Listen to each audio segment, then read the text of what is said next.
Hello and welcome to tonight's Truth Proof live stream. We've got a great show for you tonight.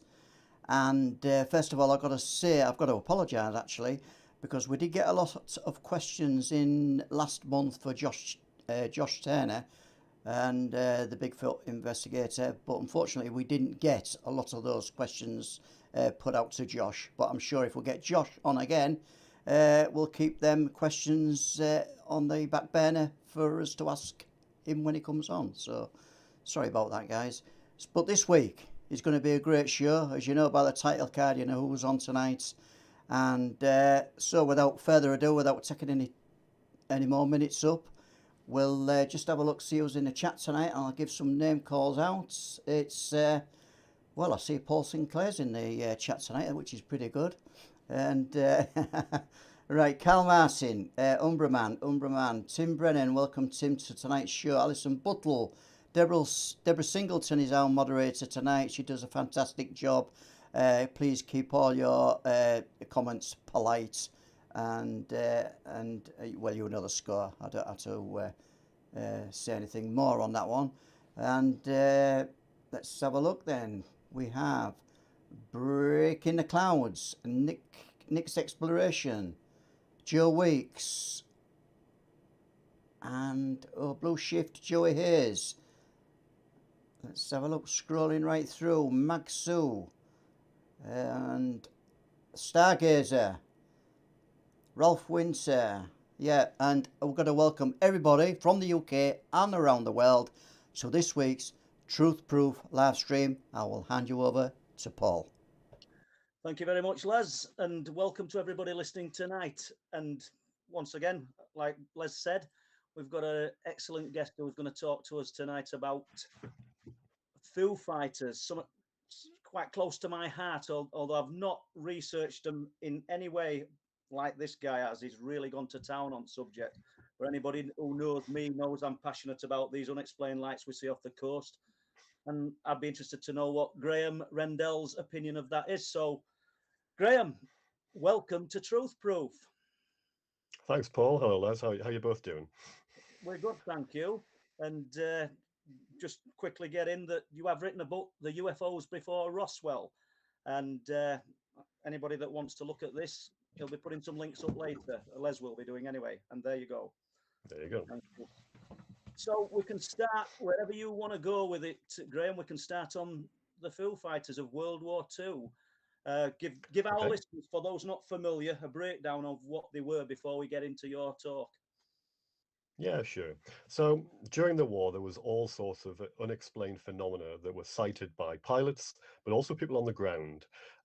They fell into various different categories. There wasn't one particular kind of shape or object or color involved. However, they did sort of end up breaking down into a few kind of sort of items that did have quite like clusters, if you like, types of lights, types of other objects, or they were named different things. So it did sort of fall into certain categories.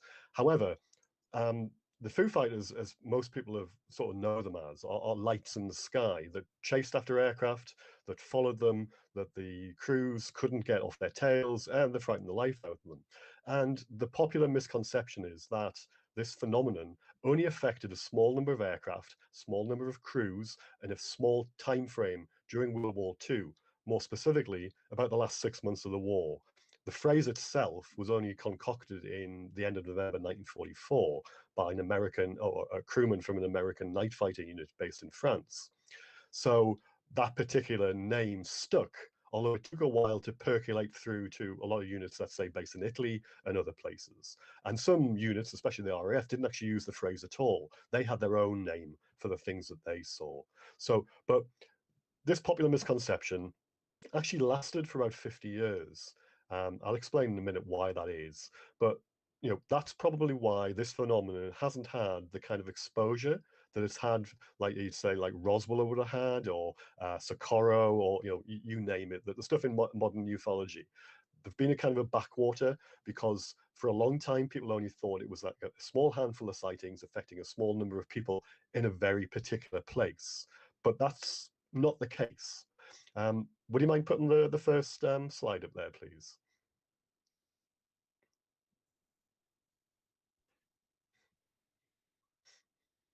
American Legion. The American Legion picture. Yeah.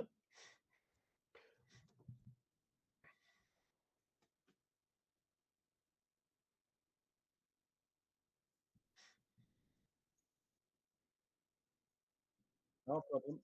Okay. I'll talk. Yeah, I'll keep talking. It's fine. So, as I say, there was a very small subset of information which a lot of people had to go on. The researchers had to go on over the next 50 years. But essentially, those reports were collated by an intelligence officer who belonged to the 415th Night Fighter Squadron, who were based in eastern France during the winter of 1944 and early 1945. Now, he was sufficiently interested in the stories that the crewmen and the pilots and the radar operators who were flying Bristol bow fighters. They were supplied by the RAF, by the way. These guys were flying around at night, trying to shoot down German aircraft flying around on the front lines at nighttime, or attacking targets of opportunity on the ground.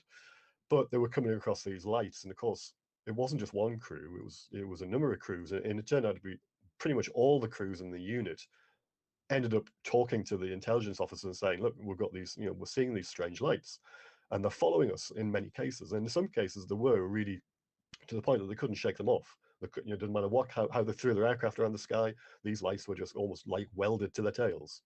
So after a while, this intelligence officer started writing down the reports. It took him about 3 weeks to do so. It wasn't until towards the end of December 1944 that he started making a list. Now, none of the units that were involved in the sightings actually did this, but he did. It got passed up the chain. And at one stage, it must have come to the attention of General Hap Arnold, who was the chief of the U.S. Air Force, Army Air Force during World War II. He had an aide who was called Lieutenant Colonel Joe Chamberlain, and he'd been sent on a fact-finding tour of the American Air Force bases in Europe. So the ones that were fighting against the Germans, the ones who were pretty much in the front line, over this sort of winter period. He actually turned up in January 1945, but it wasn't so much about the Foo-Fighters. It was more about kind of staff welfare. Are they getting fed enough? Is the clothing ration like there? Have they got showers, toilets, all this kind of stuff? But he was what we call now embedded with the men, so he was actually staying with them, and he was obviously privy to the stories they were telling him. And somehow or other, he got to hear about these things. But of course, because he was a staff officer to the highest ranking officer in the US Army Air Force, at some stage, he must have been privy to seeing this report.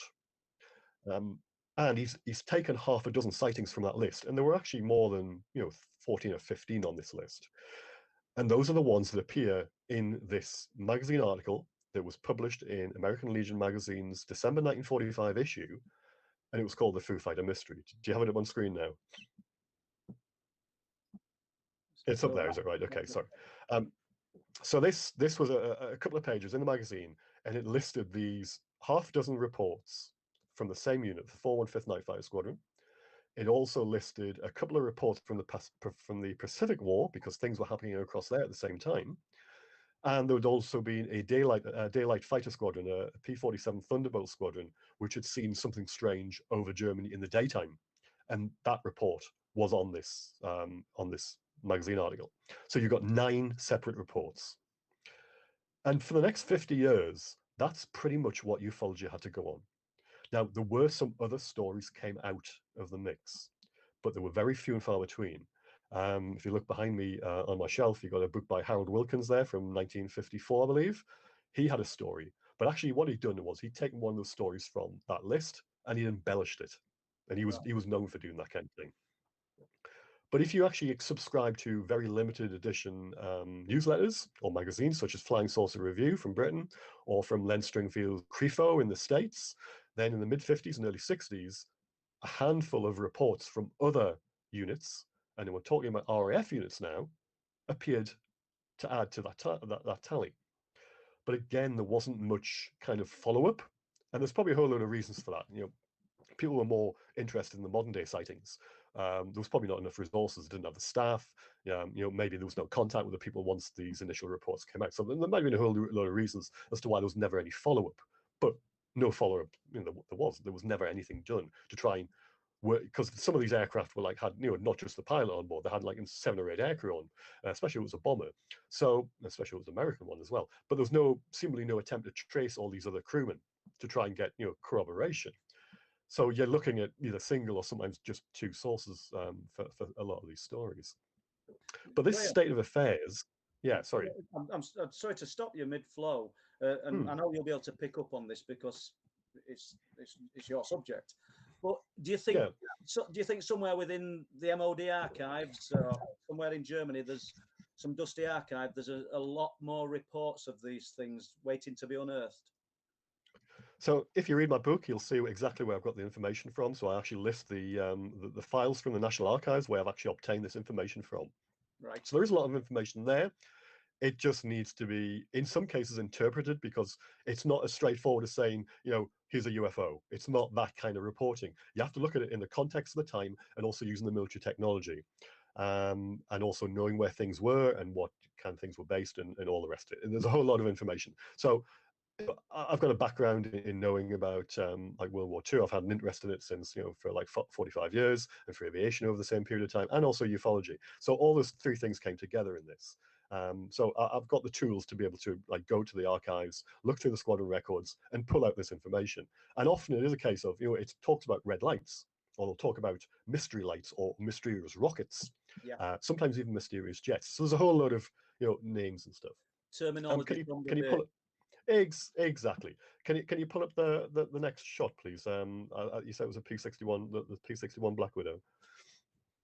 So just to give you an idea of the kind of aircraft, these are the aircraft that were involved in some of these sightings. So this is an American purpose-built night fighter called a Northrop P-61 Black Widow. It was twin-engined. It usually had 2 crew, sometimes 3, because often they had a remote-controlled turret on the top of the aircraft with 4 machine guns in it.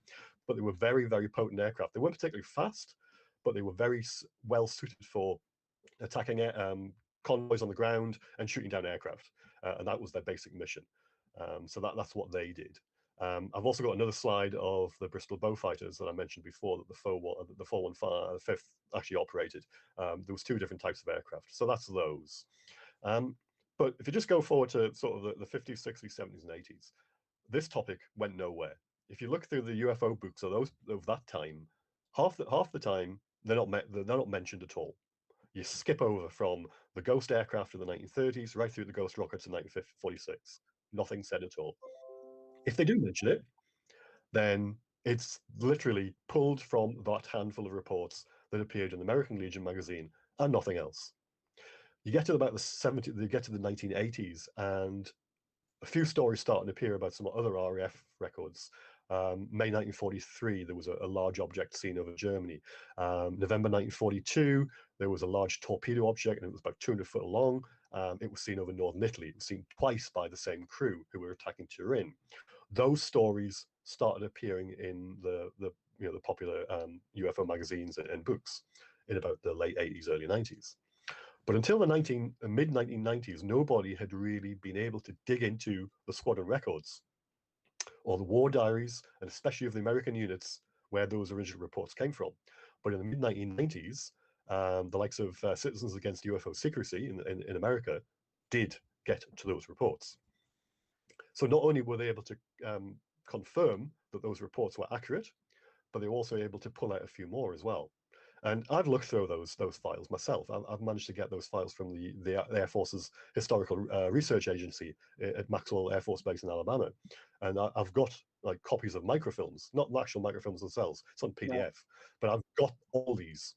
And it's painstaking work. Some of them are illegible because they were written on effectively onion skin paper.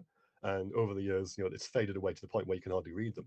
But the ones you can read, that information is there, and there's extra information that was never appeared in those original reports. So there's a whole list of things. And also you have to bear in mind that these things were starting to be seen in Italy as well. There was 2 night fighter squadrons, American ones, based in Italy over the winter of 44, 45 as well. And they started seeing these things, even before they knew that name was called Foo-Fighters. They were seeing what they called balls of light, balls of fire, sorry. That was the name they used. And that's a name that actually crops up in other squadron reporting as well. So it's a widespread phenomenon. It's not limited just to 1 or 2 places, because when I started looking into the squadron records, I found that a lot of things that hadn't been published before were in there. You just had to know where to look. So I started digging into as many RAF bomber units, their squadron records for each mission from, say, 1942 to 1945, as I could lay my hands on. And it turned out to be several hundred. So looking through them was a painstaking job because they're all like listed month by month. You get one file per month, and it's like, well, it depends on the quality of the reporting, because some units were absolutely appalling in terms of recording stuff. Some were great. So if you look at the great ones, you're looking at one aircraft per raid has 5 or 6 lines about that mission. Other units, you might get a summary for that mission for all the aircraft, which is only maybe a couple of paragraphs. And in some of them, you get nothing at all, or very little, maybe 2 lines for the whole raid for all the aircraft. And you're talking sometimes. You're essentially trying to find these little gems amongst all of the information. That's right. Yeah. But they are there. Yeah. But you have to then sort of realize that what's missing from the archives, because depending on the patchiness of the reporting, and the clerks and the intelligence staff who are compiling all this information and writing it down, a lot of it's being missed. Now you have to remember that you've probably seen all the war films, when the crews are briefed in the big hall before they go out into the raid. Well, that happened in reverse as well when they came back. So they would all sit around the crew would sit around a table with an intelligence officer, and he would ask them questions about what happened on the raid. So it'd be like, what time did you take off? Was there any kind of flak en route? Did you see any searchlights? Did you drop your bombs on time? What altitude did you drop from? Were there any kind of flares on the target? What was the marking flares like? Were there any fighters encountered over the target? And that's when they used to tell them about all this odd stuff as well. But half the time, the intelligence officer would turn around and say, old man, have you been drinking? When they came up with stuff like that. It was the stigma was there then. Yeah. So it got to the point where if you heard that your mates on a different aircraft had all this hassle because they reported some strange light that followed them, they would just stop reporting. And in the case of the cover of my book, which actually denotes a case in March 1942, that happened. The crew, were had a kind of like a rough time. They did still report it, and the aircraft behind them saw it as well, but they never reported it for that reason. So what were the conclusions? I don't mean summing this up, because you've loads to talk about. No. What were the conclusions of the military top brass then? What were the explanations for what people were reporting? Are we going to get to that? So 1942. So let's start in 1942. So this is quite early in the war. There's this famous Battle of Los Angeles, which happened in February 1942. We can talk about that afterwards if you like. That's quite an interesting thing to talk about. Okay, but a month after that, exactly a month to the day, this the case that's depicted on the cover of the book happened, and that was a Wellington bomber. It was crewed by a Polish crew, 301 Squadron. They were attacking Essen in the Ruhr in Germany, and on the way out, so it was only minutes from the drop their bombs, this copper-colored disc, kind of light, but it was in the shape of a disc. They said it followed them. The rear gunner opened fire at it. Nothing happened. It moved round to the side of the aircraft, and it got to the point where it was far enough away that both the tail gunner and the nose gunner could actually open fire at it. And that takes some geometry to try and work out what distance from the aircraft it was what the both turrets going to open fire. And it is possible, but it was a long way out. And then it moved around to the front of the aircraft, nose gunner started firing it. Again, absolutely nothing happened. And then it shot off in the distance. Now, there's no evidence in the records to suggest that anything was done about that. However, there's plenty of reports of analysis that they did to try and work out what the lights are. Because if you dig deep enough into the RAF Bomber Command, what they call the operational research sections, and that's like an analysis bureau that they had to try and work out how effective German anti-aircraft fire was and things like that, and night fighters. There's a lot of investigative work being done in those reports over a 6-month period throughout 1942, from about March to October. And month on month, they compile lists of they call them mystery aircraft because, well, what else would they have been? But they were just lights most of the time. They actually admit that they can't work out what type of aircraft they are because they're just lights. And in some cases, these lights were following the aircraft for 50, 100, sometimes in one case, 250 miles, and on the way to the target. Now, if there was a German night fighter, the idea of them was to shoot the bombers down before they dropped bombs on your cities. They weren't just going to wait and see what they did. That was the idea of the Luftwaffe's night fighter force. So for them to follow an aircraft like 250 miles just made no sense at all. Plus, the Germans didn't have airborne searchlights. They didn't experiment with that. We did. There's a unit that was based about 2 miles down the road from where I live in Northumberland that actually practiced with them off the coast of the northeast. But they didn't work, and they blinded the pilot. They blinded the fighter that was flying alongside. His job was supposed to shoot down the enemy bomber. They didn't work. The Germans never bothered. So, you can't say it's that. And why would a German night fighter have a bright light showing? Because it's basically, you might as well just pin a target on your chest saying, "Shoot me down." Yeah. It's just daft. So this analysis went on for 6 months, and you can chart its progress. And you're getting into the kind of, not just dozens of cases. If you look at the numbers involved, there's quite a lot. You get into in almost into the hundreds, and this is month on month. And the RAF were completely flummoxed. They did not have a clue what these were, and it got to the point where about October that they just went, "We're not going to compile these anymore because we haven't got a clue what's going on." And that was effectively what the report ended up by saying. That's just like So burying your head in they give sand. well, they didn't, but they didn't know, and No. nothing was. There was no no hostile intention. It wasn't like they were shooting there, trying to shoot the bombers down. So it was a kind of, they're not doing any harm. We'll try and concentrate on things that are doing harm, and I can't fault them for that because that's what I would have done back then. You've got to remember that UFOs, flying saucers, all that stuff wasn't in their lexicon then. That was something that was going to happen, 5 years down the line. Yeah. So all they thought these things were German secret weapons, but couldn't get their head around them because there was nothing to get their head around. There was no evidence, there was no photographs, there was no bits, it was just a light in the sky. And what information has come out from Germany about these? So, there's a lot of anecdotal information. I wish I had a quid for every time somebody's come to me, either through Twitter or Facebook or just in person, and it said, "Well, the Germans saw them too, Graeme. But you try and give me the evidence, and well, it doesn't exist." So this is the conundrum, and this would play into somebody saying, "Well, the Germans secret weapons," but I mean, I can come into why that's not the case later on. Yeah. But those reports don't exist, or if they do, they're buried away in German language. The Tagesmeldungen or the Morgenmeldungen, the daily and nighttime reports that the Luftwaffe had to explain their losses or to explain what their missions were. Those records are available. The Americans got a hold of them at the end of the war, but some of them are also available in Germany. It's just a question of going through them. Now, I'm not fluent in German. I know a little bit of German, but I'm certainly nowhere near fluent. I can look up technical terms and military terms, and I know what I'm talking about in that way. But to pile through lots of reports and try and dig out this stuff, that would be beyond me, I think. But as far as I'm aware, nobody's even tried. No, well, as far as I'm aware, researchers in Germany have never tried. I might be wrong, but I've never come across anything where they said they've tried. What I'm meaning though, Graeme, with all research you've done, and it's clear just listening to you that it's really in depth. Your gut feeling, from what I've heard, my gut feeling is that the German pilots must have seen these things. What do you think? Well, there are some stories that I did find, but you're looking in the kind of half dozens. All right, so it's not much, but there are a smattering of stories out there that the Germans did see stuff themselves. They saw things in Western Europe, and they saw things on the Eastern Front as well. So there are some stories. However, there are also other stories that appeared in French language publications in the late 60s and early 70s, which I've read and I've had translated, but they make no sense at all. And actually, when you look into them a bit more closely, there's either no proof that you can look up stuff and even just confirm that unit was there at the same time, or they're actually admitted hoaxes. So you've got to be aware with this. And I go through them all in the book because some of them are perpetuated as cases, and you see a lot of them dragged out.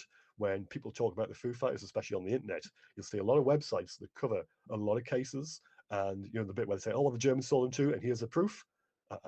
Some of it is completely wrong, and I've been at pains in the book to go through and say, "This is why it's wrong, and here's the evidence." Yeah. So I'm not just like throwing cases after case after case. It's a case of I'll look at them, and I'm trying to find out some kind of backstory, something I can prove, something I can look at and go, yeah, okay, that could be right. But in a lot of cases, actually, I can find things that makes they're complete rubbish. So that, and I wouldn't shy away from doing that, because you've got to have everything. You can't just write a narrative which gets all the good stuff. You've got to show all the bad stuff as well. But I let people make their minds up at the end of the day. I noted that you said a disc shape in one of those early reports. I That's mean, right. that kind of predates the disc-shaped UFO. But did any of the yeah. pilots report seeing anything structured behind the lights ever? So there are different reports. So you've got, in the nighttime, because it's dark, you're not going to see much of in kind of a shape of an object. Although the ones that were reported that could see some kind of structure, the 200-foot long torpedo over northern Italy, November 1942, 61 Squadron aircraft saw that. There is a huge thing that was seen over Germany in May 1943. That was another squadron that saw that one. And then you've got a few others through the war. And you've also got like kind of silver balls that were seen by the American Air Force during the daytime over Germany on the daylight raids. And there's also the curious story of a upturned bathtub, and that's how it was described, by a Spanish army unit who were fighting for the Germans on the Leningrad front in 1943.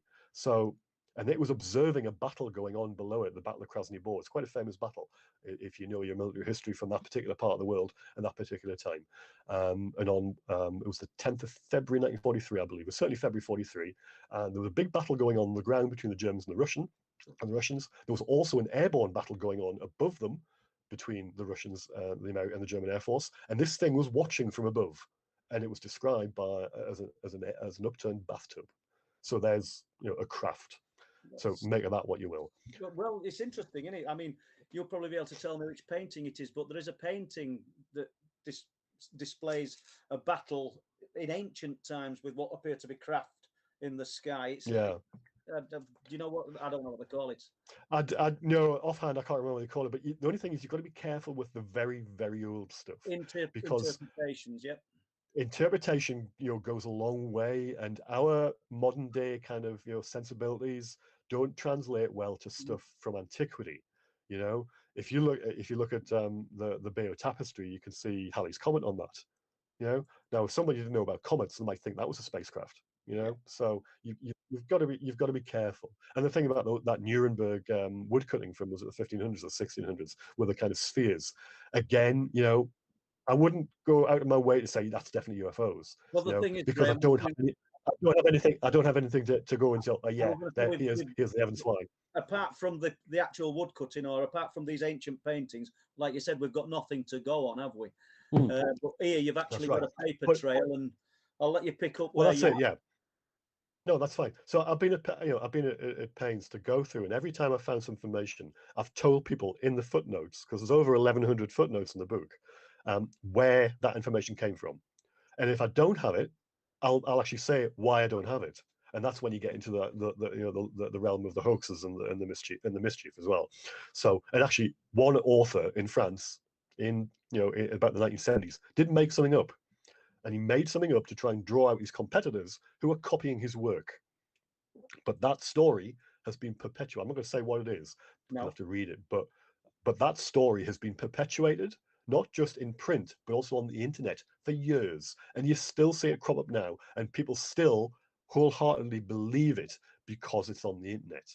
But actually, it's rubbish. And the author himself says it was rubbish. So if that doesn't sway people, I don't know what will. So you have to bear all that in mind. So let's go back to mid-1990s, where I sort of left off before. So you've got these pressure groups in America. They've managed to get into the archives, and they've managed to corroborate the stories from the original article. And then we've got a bit of a cascade going on, although it's not much of a cascade, because again, people for some reason don't seem to want to know much about the Foo-Fighters. It just seems to be something that's so far back that it has no kind of bearing on what's going on now. But I beg to differ, because back in April, I wrote an article for The Debrief. It's an American news, technology, and science website which covers UAP. It's the Micah Hanks, Lieutenant Tim McMillan, and MJ Benias. I'm sure people on the chat will know who they are. They set up this group, and they take, people write articles for them about a whole range of things, including UAP. So MJ, who was the editor, he contacted me, and I was talking to him, and I said, look, I'm writing a book on the Foo-Fighters. And he said, I'd love an article on that. So I wrote an article But the article was not just about the Foo Fighters, it was more about the parallels between back then and now. And I found that really interesting. And Christopher Mellon, who many people will know, who was on the Unidentified, and who was one of the people behind the release of those 3 videos back in 2017, he effectively endorsed that article on Twitter.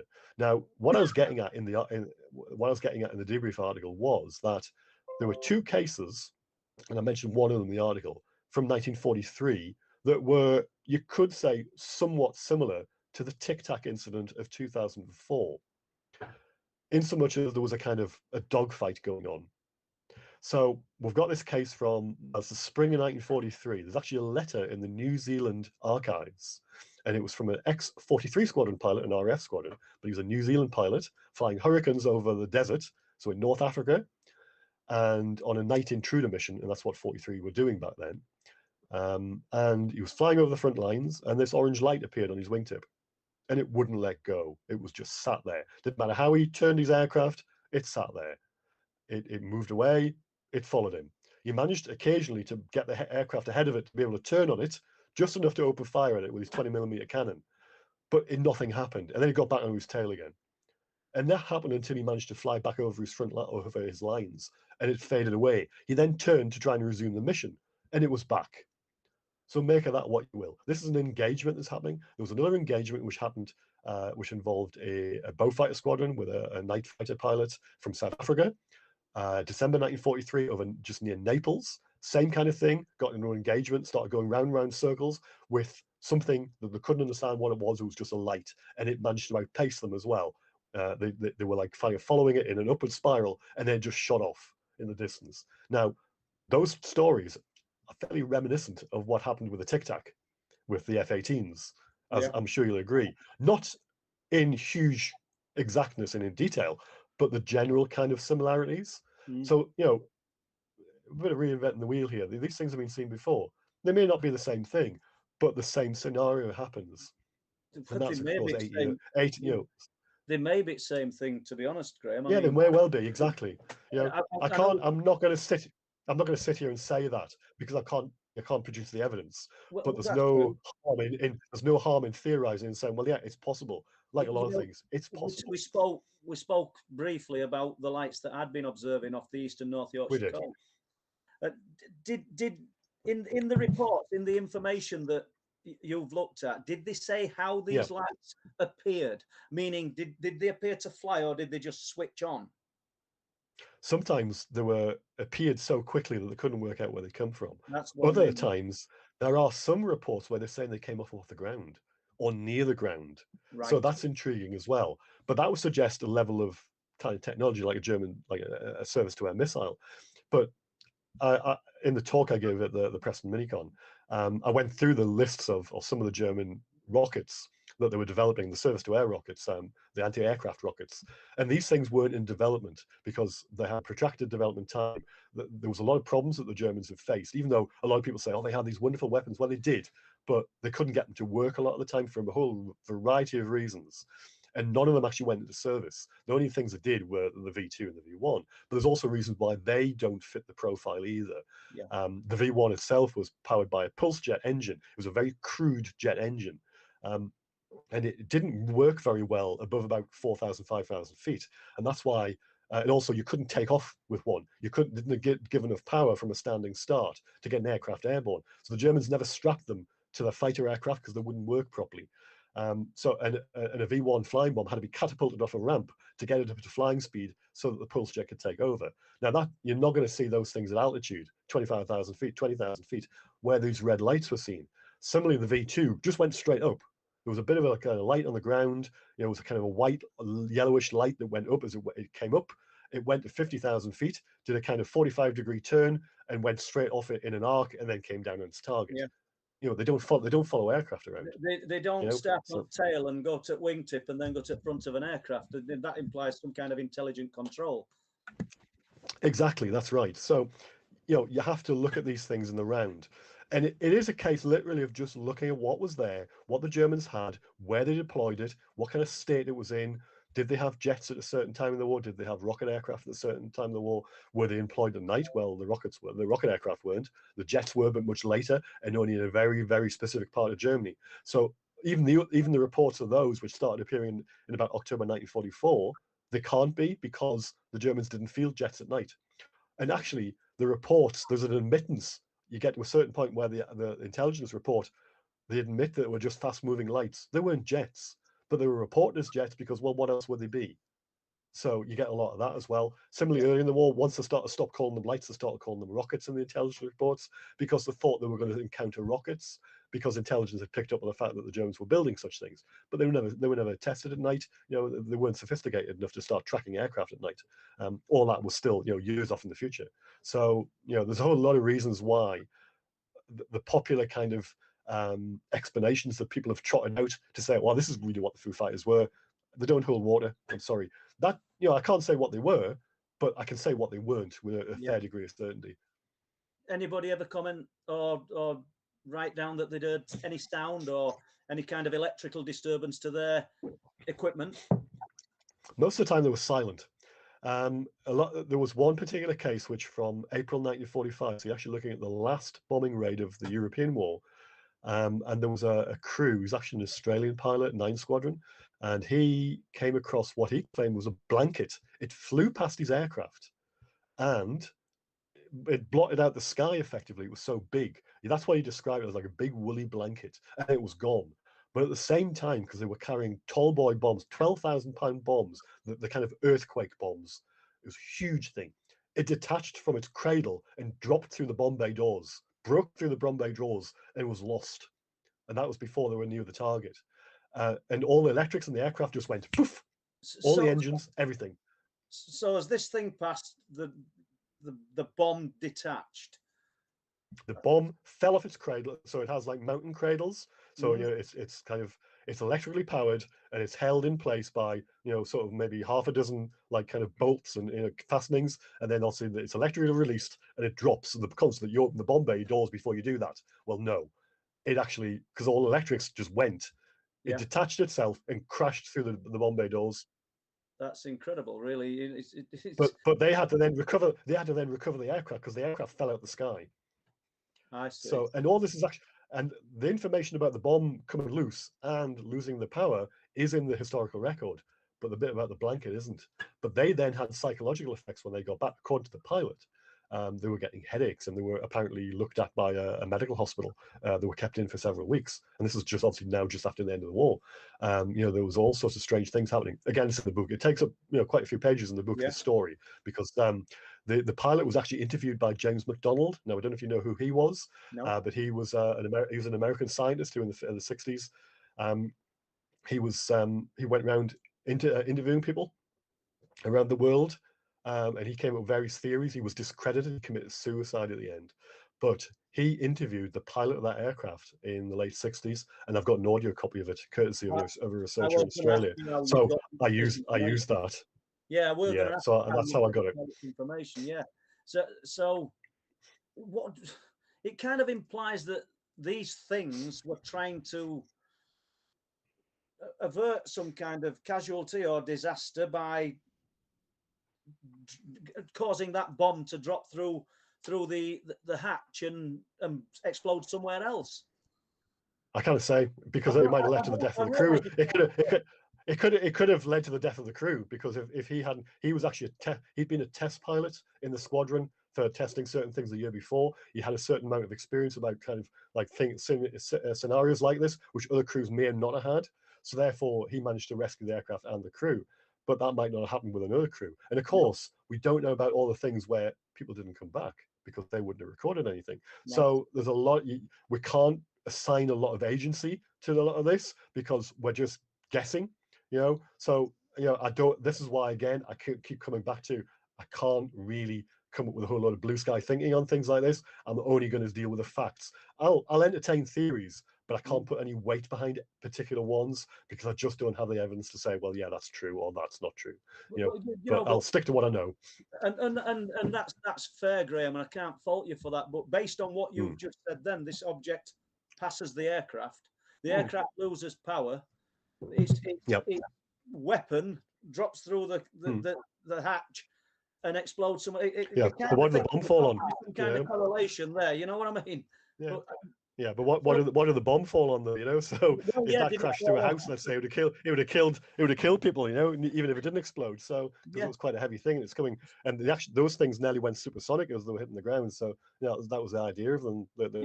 That's what they were planning to do. So there's yeah. I'm quite leery about assigning kind of motive and a lot of things, which especially things I don't necessarily understand. So, but yeah, there were physical effects. But so we'll look at the kind of clusters of these things, and yes, there were places, but that might be just down to the reporting. I mentioned before about how good the quality or how bad the quality of some of the kind of intelligence people were, and that's not just from the RAF side, but also from the US Army Air Force side. Some people were probably quite lazy. They just didn't want to write all this stuff down and have the trouble because they were actually under pressure in time as well. They had to get that information off to the group headquarters or to the wing headquarters very, very quickly for the next raid. So they couldn't, faff about too much in trying to work out what was going on. Even the kind of briefings with the crew after the raids were quite rushed, So that's probably why a lot of the time they weren't as thorough as they might have been. So you have to work out what was missing and all the rest of it. So it's quite, it would be quite intriguing to find out what wasn't put in the records, but we'll never know, unfortunately. But that also could be why we've got hotspots. It might not be because these things were just seen, let's say, over a particular part of Germany. There's actually about a triangle between Aachen, sort of Cologne, Dusseldorf area, and the Belgian border, where a lot of them were seen by this American unit. But that's where they were operating. Similarly, the unit based in France were operating over an area just to the south of Cologne, near Koblenz. That's where they saw their sightings. The Italian units, the two American units in Italy, were operating over the Po Valley in northern Italy. That's where they saw their stuff. The reports that I saw from the RAF night bomber crews based in Italy who were flying over the Balkans, so Romania, Hungary, Czechoslovakia, southern Austria, they were seeing stuff there. But that's just where they were operating as well. So you have to sort of bear that in mind rather than sort of jump to a conclusion that they were only concentrated in specific areas. Because I have found reports from the Bay of Biscay, so off France, right through to the Eastern Front, and from North Africa, as I mentioned before, right up to the northern tip of Norway. So there are, there's quite a spread, and it's quite a time frame. So you're looking from March 1942 right to the end of the war. There are probably reports earlier than March 1942, but the intelligence reporting is quite woolly before that. They make general reference to peculiar objects or peculiar cases, but they don't go into any detail. And I'm not entirely sure why that is. It's possibly because they just didn't understand what was going on. Night fighting was new for them. All this was all new territory. They were still kind of feeling their way, trying to fight, because everything was based on World War I thinking, which they didn't do any of this kind of stuff. So I can sort of give them a bit of a pass for that. But when you get later into the war, it was inexcusable that they weren't, at least doing some kind of consensus in how well they were reporting every mission, not just for the Foo-Fighters, but everything else. So yeah, but that could explain a lot. It's entirely possible then that wherever these aircraft were operating, these lights would have been observed. Once again, pure speculation. But with the lights we're seeing off east and northeast coast, I've said many times that they're probably being observed everywhere, all over the world. It's just that we've got a concentrated group of people here that are actively looking for them and going out to these remote places. So, but right, just staying with that though, are there modern day reports in these areas? Oh yeah, I mean, yeah, you get reports when you look at like French and German kind of sort of groups and stuff. They're reporting from things from these areas, even now. Yeah. So, but I haven't really looked at those because obviously that's outside the scope of the book. There were reports of things in this country as well, which I haven't really touched on because some of them they're hard to try and fathom out, and I had to draw the line somewhere because that book could have, I mean, it's 554 pages. That book could have been 1,000 pages long if I'd let it run wild. But there are cases of strange lights being seen over Britain as well. I didn't delve too deeply into the night fighter squadrons based in the UK because I wanted to concentrate on the places I knew I would find information, and that was the bomber units who were operating over Germany and over the Balkans. So I had to concentrate my efforts on somewhere. But there's nothing to say that either myself or somebody else can't dig through that information. You know, I'm quite happy for somebody else to go and start looking through stuff as well and come up with their own research. You know, I welcome it. I even said that in the book. You know, it's a stepping stone for other people to do their own, you know, sort of investigations. So it's not mine. You know, I'm not so precious that, oh, this information is mine, I don't want anybody else to do it. You know, I'm quite happy for people to start doing their own sort of, you know, searches for details, looking through their own their own, you know, parents or grandparents' logbooks and stuff like that. What you've done though, Graeme, is give people a good framework to work from if they do start looking. Hopefully. Yeah. Have Yeah, you any hopefully, more, have we more to expand on with the Foo-Fighters? Yeah, so I mean, I'll get into where the name comes from as well. So I can end with that if you like. No, So take as long as you like. yeah, okay, that's fine. So in the American daylight raids started in January 1943, and they started seeing things themselves, but weird stuff as well. So things were called silver balls. They had things that were called cotton wool balls. There were things that were called swarms of bees. So you got all these strange names, but they weren't entirely sure what they were looking at. But there was definitely things out of the ordinary, because you got to remember that, you know, the squadrons were flying mission after mission after mission. They got to know quick about what was happening in the skies. You know, they could tell what flak bursts looked like. They could tell what fighters looked like, or the different types of aircraft. You know, they were drilled about all that kind of stuff. So, you know, after a little while, they were pretty clued up on what was going on. This stuff was out of the ordinary, and it features in the American daylight raid reports as well. Again, it's just a question of looking through the information. Those scenarios go right through into 1944.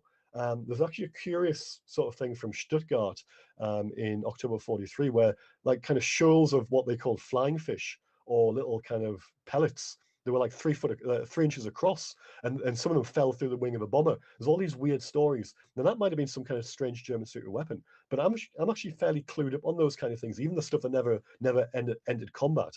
And I've never come across stuff like that, and nobody I know who's even more into this field of stuff than I am has ever come across either. So it's all very, very weird. When you say Getting to 40, fell through a wing of an aircraft, yeah, came through the wing of it. Punched an hole through it, or went through it like Yeah. acid. Well, there's a story where somebody thought there might have been a thermite grenade because one of the wings started to burn. But again, it's all kind of, there was a bit of kind of sensational reporting by people like Frank Edwards, who was a noted author in the 50s. He used to write a lot of UFO books in America. He also had a radio station that used to talk about this kind of stuff. And he kind of embellished the story a bit. Martin Caden, who was also an aviation author in the 60s, he picked up on the story as well. So I think sometimes it was a bit lost in translation. There was a bit of embellishment went on. But if you look at the official reports, because you can find them, there is mention of damage to a wing. So you know, there is a bit of substance to the story, albeit maybe not as much as being kind of trying to be put out by certain people. But it's definitely strange anyway. So there's all this weird stuff going on. But these cotton wool balls and silver spheres and swarm of bees, they are actually in the official reports. You can find them. And they don't know what they are. They appear in the RAF reports as well, because they used to pull information from the American files, because, you know, information is information. Didn't matter whether the Americans saw it or the British saw it. They pooled all this knowledge for the greater good. So you see analysis of it by the RAF, they came up like stumped as well. So we're getting into October 1944, and the Americans, this American night fighter unit, the 415th, based in Nancy in eastern France, they're operating over Western Germany and over a little bit of France that still hasn't been fallen to the Allies yet, and a little bit of kind of eastern Belgium as well. And they start seeing these lights. But also they start seeing some other stuff that they report. And also this is reported by about RAF night fighter units and also RAF bomber units. They start seeing mystery jets. Now, already at that time, the Germans were fielding jets in the daytime. By the summer of 1944, they had two different types in combat. The Messerschmitt 262, I've got a picture of that somewhere. You might want to find that, Les, which was a day fighter. It was built to shoot down bombers. Hitler wanted it to be a bomber, and they mucked about with the development of it. It came in too late to be used effectively, but it was a really good aircraft. It had crap engines, but it was a really good aircraft. And it started flying missions from the sort of summer of 44. They also had a rocket-powered aircraft, the Comet, which was the fastest aircraft in World War II. But it was dangerous to fly because it had two volatile fuels, which one would spontaneously combust on anything on contact with anything organic, which included the pilot. So you know, there was some really crazy stories about this thing. These things never flew at night at that part of the war. So you're getting into October and November, and they weren't flying them at night. And yet they were seen, or rather, they were reported as being seen. But even then, the reports are quite vague. They call them jets, or they call them rockets. They actually label them as ME-163 comets or ME-262s because they would have known what these aircraft looked like, because they would have had the briefings, even though they weren't flying it in the night, they would have had the briefings because they were being seen in the day. So they were almost, you can imagine, being kind of buoyed up to expect to see these things. And it's small wonder that they saw fast-moving lights in the sky. They must be jets. So what else do you report them as? Even the intelligence people were saying, oh, they must be jets. We're seeing jets now. But no, they weren't. If anybody, if you look at the history of how these things were fielded, well, the Germans didn't realize that they needed a night fighter jet until the 1st September 1944, and the first ones didn't come out on stream until March 1945. So, they weren't seen at night. They tried to experiment with a single seat one in the daytime. They actually put an airborne radar in it. They put aerials on the front of the aircraft, and they flew it in the daytime. But the pilot couldn't deal with the workload of the airborne radar and flying the aircraft at night. In the daytime, imagine how much more difficult that would have been at night. So they scrapped that, and they waited until they had twin two-seater aircraft. They had a training version of this aircraft, but they had to convert some of them to a night fighter role. But that took ages because the factories were getting bombed, the supply problems, there was political infighting, all this kind of stuff. And it was 26 March 1945 before the first two-seat twin ME-262 night fighter actually took to the air as an operational aircraft. So, you can tell from that these things didn't represent the things that were being seen in the autumn and early winter of 1944. And when they did come on stream, they were only ever restricted to the defense of Berlin, because they were having huge problems with the Mosquito bombers night after night after night from about August 1944. They were bombing the capital every night, maybe 30 aircraft or so, not many. And the main force was somewhere else. But these kind of pinprick raids were just eating away at the resolve of the Germans, and it was a propaganda disaster. So these aircraft were earmarked, and they were never allowed to fly anywhere else. So even if they're reported in March, they can't have been those because they didn't fly anywhere else. The rocket-powered aircraft had a certain type of fuel. There was only one place in Germany that had those facilities. It was near Leipzig. So you can't see those aircraft appearing anywhere else. They only had 7 minutes of fuel on board. You're lucky if you could get 70 miles on one of those aircraft before it ran out of fuel. It became the world's fastest glider. So you're not going to see them in the Ruhr either. But they were reported as seeing little bat-shaped objects at night. So what were they? And they call them ME-163s, but they weren't. They were something else. What that something else was, that's a different question entirely. Well, yeah, and it's one that I know, because it's pure speculation. You probably won't even. Where do you think they originate from, these things? If they're not German, they're not. If you're going to push me to come up with a theory, a working theory, not necessarily something I sort of subscribe to wholeheartedly, but let's say, for instance, somebody, I don't know, let's come up with a crazy thing here. The year 2500, somebody invents a time machine. Where would you go back to? What would you like to look at? Now, if it was me, and if I had the chance to go back in history, World War II is where I'd go, because I'd want to see some of these battles, especially if it was like kind of a thing where you didn't interact with what was going on, so you had no butterfly effect. You could go back and see the things in history. Now, other people might want to go see Henry VIII, or I don't know, Norman the Conqueror, or the dinosaurs. World War II is where I'd want to go. Yeah. Because my interest is there. So there's a theory. It might be some way of being able to look into the past in a limited fashion, and it might only be that it manifests itself as some little orb, like a ball of light that you can see through. But that's a theory. It's as good as any else. I mean, if somebody else in the chat could come up with a theory, could be just as good as mine or even better. Now, I don't know whether that's true or not, but that's one possibility. Yeah. But it's only a possibility because there's no way of proving it. And my opinion is as good as yours, as good as Les's, as good as anybody else's. So that's really why I don't speculate too much. But there's one for you. I'll do you the courtesy of that. So, well, let's just ask Les if he's got any questions here, Graeme. I'll let you have a drink and clear your throat. And yeah, I'm fine. Yeah, I'm surviving. I've just got over the lurgy after 2 days, so I'm hoping my voice is going to hold out. Yep. Okay, well, thanks for them accounts, Graeme. Really fascinating. I found myself some great questions in tonight's chat, and quite a few of them as well. So we'll try and get through some of these. Tony Worrell, thanks for joining the stream, Tony. Is asking, Are there many ROC sightings from World War II in the archives? There may be, but I haven't looked at them. So I had to restrict myself as to what I could look at because I wasn't under a time to get the big book finished, but I didn't want it to be any bigger than it is now. I say it's 550 pages. It could have been 1,000 pages. Now there are things like that that I can look at, and I can come up with another book, or somebody else can. But no, I haven't looked at things like that. However, there are reports of strange things which fill that criteria. There's certainly a report I've heard of a observer corps personnel who saw things off the south coast, and you got things like also from people like from anti-aircraft batteries, one stationed up in the Orkney Islands, who saw something in 1940. So there are stories around. I was tempted to put them in the book, but then I thought I have limited time. It'll just be a little chapter on its own, and I want to do it justice. So I left it, and I hope people will understand why I did that. But it's that could be something I could resurrect at some stage. It's not dead and buried. Yeah. Okay, thanks for that, Graeme. Question from Blue Shift is asking, and this is a good question. The Foo-Fighters, metal or plasma? Question mark. Oh, you tell me. You tell me. The jury's out on what they are.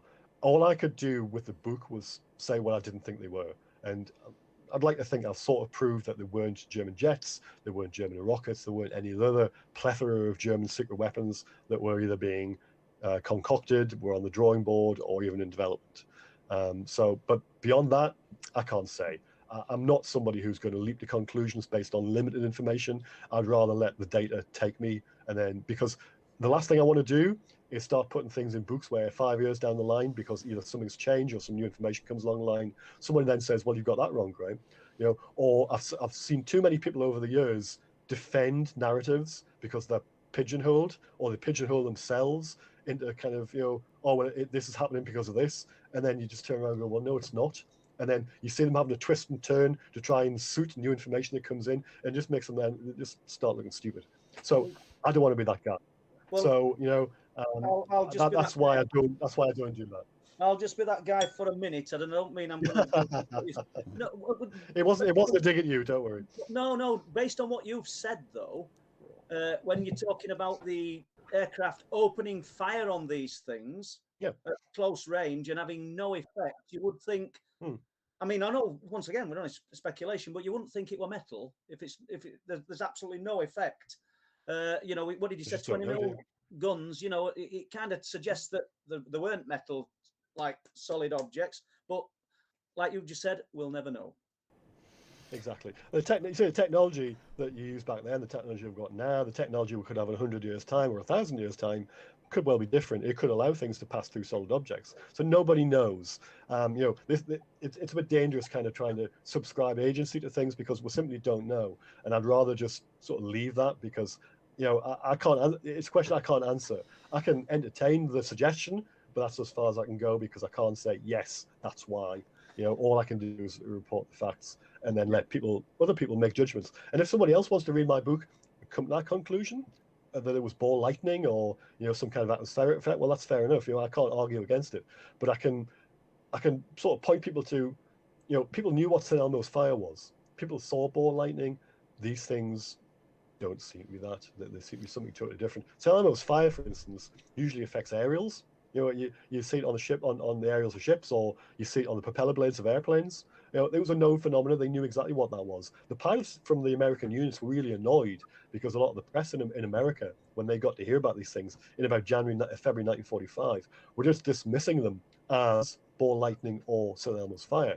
There's some newspaper reports from like New York and places like that these armchair experts kept saying, oh yeah, that's all they're seeing. And the pilots and the crews got really annoyed. And they were saying, look, bring them over here. We'll take them up in the aircraft. They'll see these things for themselves, and then they'll know it's not that. So they were incredibly annoyed, furious, in fact. So. Yeah. Space Cadet Lottie is asking, what is Graeme's view on the mysterious airship sightings, the Sonora Aero Club sightings from years ago? Do you know about that, Graeme? We're talking about the 18. No, yeah, I think we're talking about the 1890s here.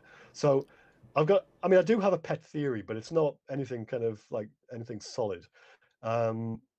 Paul, you saw the T-shirt I was wearing on Saturday, and it had the kind of various stages and development of UFOs from 1897 through to 2004. So I've got this thing where I kind of look at the things that have been seen, and they're either just ahead of what we have or a little bit beyond what we have. So we didn't really have airships capable of much. We did, but they didn't do much in the late 1890s. Well, these things seem to be quite maneuverable. You look then at the ghost aircraft sightings of the 20s and 30s, and these mystery airplanes were flying around in snowstorms and in fog and stuff like that. Well, our aircraft, no self-respecting pilot would go up in those conditions because they would crash and kill themselves. And yet these things were seen. You get the Foo-Fighters, the running rings around the high-performance fighters and bombers and all the rest of it. And then you get to call it the flying saucers, and they're doing the same with jets. And then you get the Tic Tacs, they're flying, around state-of-the-art F-18s. So you've got this they're one step ahead all the time. Now, I don't know whether that means anything, but I'd like to think that it's there's a bit of a correlation there. There must be something going on. What that is, I don't know. But I'm not that hell-bent on that. If somebody comes along and says, Graeme, you're talking a load of rubbish, then I'll go, yeah, fair enough. But, it's something I've thought for a while, so... and I designed that T-shirt on the Redbubble page. So I just thought that was a neat little kind of summary of how things have panned out over the years. So yeah, there you go. Yeah, great answer there, Graeme. A question from Breaking the Clouds: were the Foo-Fighters ever observed chasing V1 or V2 rockets? And did they, if they were, did they ever affect the flights of the rockets? Okay. Chasing after V1s, I'm not aware of any stories on that, but I am aware of a story involving a V2 rocket. However, it's one of those that falls into the category of the German sightings, which you can't prove. And you can't find any corroborating information. So there's a story from 1944, and it's from a place where the Germans had moved rocket testing away from. So that's something else that I sort of think, this story might be a bit kind of dodgy. And it comes from the same kind of sources where some of these dodgy stories came from in the 60s. And it's a bit like that story from Vandenberg in the 60s or the 70s, I can't remember when. There was one of those American missile technicians, if you remember the story, where he'd seen something that kind of fired laser beams at this rocket that went up from Vandenberg Air Force Base, and they destroyed the rocket or whatever it was. It's not quite the same thing, but something was seen flying around a V2 after it was launched. And allegedly Goebbels was supposed to be present at the launch, and some other high-ranking German dignitaries. I don't put much stock in this story because it comes out the same stable as some of the other ones where I looked at and went, that can't be true. So, it's a lovely story, but I think a story is all it is. Somebody might come around tomorrow, some German researcher might come tomorrow and go, look, we found all this information in the records, and it proves that happened. But until that happens, I think I'm going to take that with a big pinch of salt. Yeah, exactly. Okay, thanks. So yeah, there is that story, but that is all there is. Yeah, I've got a comment here from Tim Brennan. Welcome to the show, Tim. My dad was rear gunner, was chased by coloured lights, twirling, terrified, shooting thousands of rounds at them. The navigator, laughing, said it was Venus at debriefing, but it wasn't. Yeah, I hear stories like that quite a lot. I mean, if Tim wants to get in contact with me, I don't know if you've got my contact details in, here up somewhere. But I know Tim. I'd love to hear more, and I'd love to be able to sort of dig into the records to find out which squadron was involved and look at the information from the raid. If Tim hasn't done that himself already, because that's the kind of thing I want to look at. I want to be able to, back up these stories with information.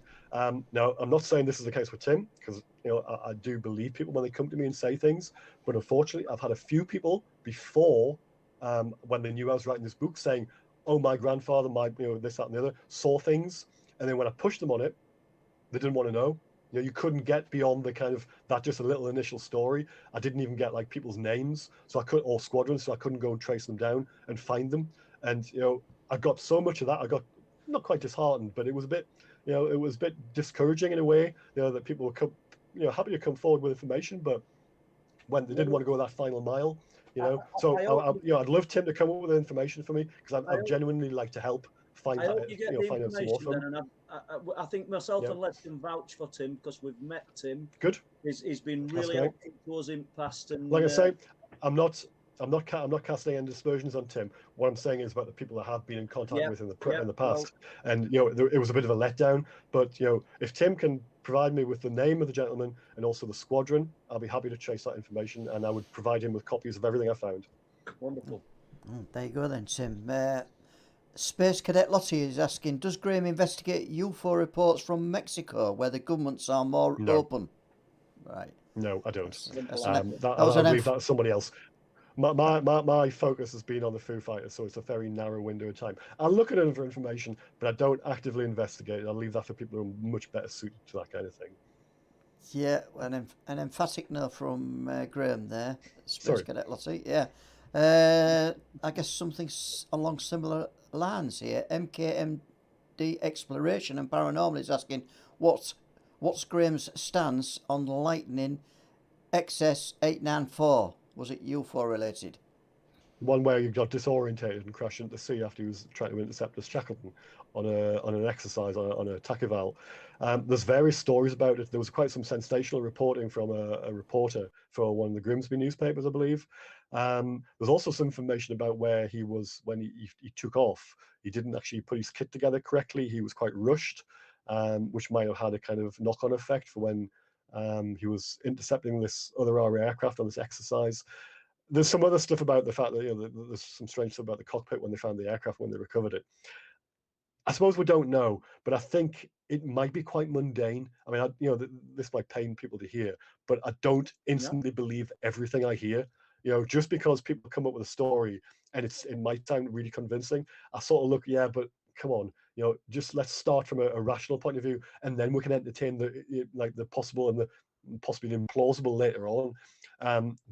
That story doesn't necessarily hold up for me because because if you remember, I've mentioned about I've got an aviation background as well. I've written a lot of stories about just aviation stuff, about crashes, and a lot of pilots get disorientated over the sea because you've got no frame of horizon, especially when you're close to it. Yeah. And in this case, apparently the Lightning pilot was flying like underneath the level of the Shackleton, which was actually quite a low altitude anyway, and he might have got too close to the water, and it was at night, and all this kind of stuff, and he might have been disorientated. It's actually a classic thing that happens to pilots over water. So you've got to bear this kind of thing in mind rather than just leap to the fantastic straight away. But I'd say I could be wrong on that, but I don't think in that case that one was actually accurate. Similarly, and I'm going to put the cat amongst the pigeons here, I don't necessarily believe that Welsh case from 2016 either. The Pentrick, is it Pentrick? I don't believe that case either. So for the same kind of reasons that I can assign much more mundane things to it, and I'm yet to be convinced that the things that were said to be seen or the motives that were assigned to certain things in that case hold up. But I might be wrong. What year was that one, Graeme? 2016, did you? What? It's a 2006 the Pentrick case, the Welsh one, where they said there was that thing that the RAF were chasing and the special forces were involved in it and all that. Is it 2016? I can't remember now. It could be. I'm a bit like you in the respect that I'm not familiar with a lot of these cases. Yeah. One thing, yeah. In my own thing. Yeah. Anyway, it's they call the Pentrick incident for people who want to look it up. I'm not gonna name the people involved because I don't want to get into a personal battle with people. But for my part, I don't necessarily believe it. So, but that's just going on what I've read, what I've looked into myself, and what I've heard from from people who I trust, whose knowledge I trust, because I don't just go around trusting people. I like to see what they come up with. But yeah. Okay, I've got a question from MD Exploration and Paranormal. Is it possible the Nazis used UFO technology in World War II? So we're back to the UFOs, Graeme. So if you read my book, you will see that I go into the Nazi saucer myth, because that's effectively what it was. There's no reasons why it is a myth, but I'll let the person discover that for themselves. Suffice to say that it boils down to a few people who made extraordinary claims in a certain period of time, but they've never been able to back up their stories. And then those claims have just been leapt upon by a lot of other people who have propagated those stories. It's come up with a life of its own. But when you boil it back down, you still come back to this original stuff. And some of it doesn't actually make any military sense at all or any historical sense for some of the claims that were made. They cannot have been correct because in the book, I've showed why those particular claims can't hold water. And then also there was an Italian author called Renato Vesco. Some people might have heard of his book Intercept But Don't Shoot, that was published in 1968 in Italian, came out in 1970 as an English translation. And in that, he claimed that two particular types of German, I call them an aerial flak mine, which is actually, he reckoned there were some kind of unmanned, effectively a drone, that was designed to bring down aircraft by interfering with their aircraft ignition, their engine ignition systems, with a whole load of other technology on board. And he was quite specific, but actually he had a whole load of kind of footnotes in his book about the stuff he could prove. But then when he talked about this kind of stuff, all those kind of bits of proof disappeared completely, and none of it makes any sense. And I've looked at some of the sources he's used, and it doesn't hold up either. And that was another 2 chapters of the book talking about those. So I hope, it's like playing whack-a-mole. You have all these kind of things pop up, people trying to say, oh, well, it's this, it's that, it's that. And no, it's not. And other people have tried before, but I thought, I'm going to put all this down in print. So, and then people can read through it properly and they can see where I've got the information from to disprove it. And then they can make up their own sort of minds. But yeah, that's part of the book. Because if you ever look at the Foo-Fighters on the internet or in print, chances are those things crop up as well. The Vril flying discs, the Hanabu, all this stuff. It's all nonsense, I'm sorry. There's reasons why this stuff has gained prominence, but it's more to do with wish fulfillment and people who hope that the Nazis were doing more than they did, or there's a lot of neo-Nazi stuff involved in it in the 60s, and people who just wanted to make stories to make money, especially back in the 50s. So there's a lot of that going on, but you have to dig into it and really dig in, and then you get to the truth. Right, a question from a Mandalorian. I have heard of Allied and Axis reports, but are there any Soviet reports of encounters? Yes, there are. If Amanda actually has any definite, concrete German encounter reports, I'd love to see them because they are like hen's teeth. So you said she's heard of them. So if she can point me in the direction of a particular report or a file or this, that, and the other, I'd love to hear from her. As far as the Soviet goes, yeah, there are. The only thing about the Soviets is, again, they fall into the same trap as the German reports, but for different reasons. You have to remember that the UFOs were a forbidden subject in Russia during the communist periods, during the Soviet Union. There was about a 6-month window in 1969, I believe it was, when Brezhnev effectively allowed them to talk about it, and then they clamped down on it again. So the reports, were few and far between. They did appear, but there wasn't much going on. Once the wall came down, and I'm talking about 92, 91, 92, 93 here, people started going to the Soviet Union, and there were not just for UFOs, but a whole load of things. I actually traveled to Siberia in 1992 to photograph airplanes. So I've got a bit of an idea what I'm talking about here. They were after money all the time. If you had Westerners interested in stuff, money talked. I was offered a MiG fighter jet for $10,000. If I could have got it home, I might have accepted it. But I didn't know the wherewithal when I was 25-year-old. But that kind of thing happened. We bribed our way around the former Soviet Union to get stuff done, to get access to not quite secret places, but places where your average Westerner wouldn't have got access to. Now, that kind of thing happened probably in ufology as well, because there were people falling over themselves to provide Western researchers with UFO details.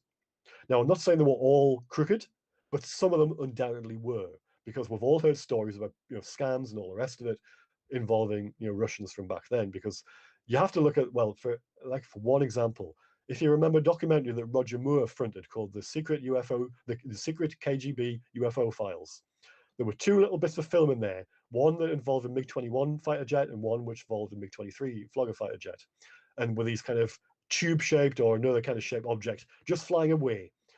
Somebody found the original training films that somebody had CGI'd those things onto. So there you go. Okay, that kind of thing went right through ufology. If you've got somebody who turns up at your doorstep and has a bit of money and says, I'll pay for information. If you don't have it, you're going to make it up. And that's what happened. Yeah, exactly. So I'm not saying that was true in every case, but you have to treat a lot of the Russian reports with a little bit of skepticism. And it's really difficult to try and dig into the history of that stuff and confirm that certain units were based in certain places at certain times, just to get that level of corroboration, because of how labyrinthine their kind of intelligence and their secrecy. There was a lot of stuff didn't get written down or got put in files, and it's still in archives which you can't get into. So trying to trace that kind of stuff is a nightmare. I wasn't even going to try it. But there are stories out there. The bathtub story, that actually came out of Spain, so that's from Russia. There was a network first documentary in 1994 where they interviewed a Soviet colonel. He was actually a general of the rocket forces then, but he'd been a colonel flying during the war, and he'd seen something really strange, and he drew it for the camera. It was like a teardrop shape, and that had followed his aircraft, and I think it interfered with electrics as well. So there's stories like that going on. So there are stories, and maybe there might be more come out, but you've got to be careful, I think, to assign a huge amount of kind of truth behind them, because some of them might not be entirely kosher. Some might be, but I wouldn't like to say, which ones are right and which ones aren't. And in my book, I do include them. I've got a chapter on the Ostfront, on the Eastern Front, but there's not a huge amount of detail. And some of the stories don't even give units, so you have no idea. You've just got to go on what the information was there.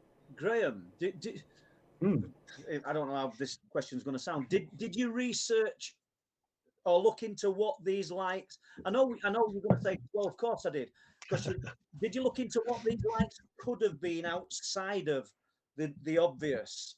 Yeah. So I looked at ball lightning, and actually, I included a chapter about post-war investigations into the Foo-Fighters, and there were some. And in one of the reports that they mentioned about the fact that they were possibly ball lightning, but ball lightning's not understood. It's not understood well. I'm not entirely sure you can create it. So if you can't create something independently, how can you study it? And also the things that were happening. Ball lightning is going to be red, it's going to be orange, it's going to be white, it's going to be green, blue, all different colors.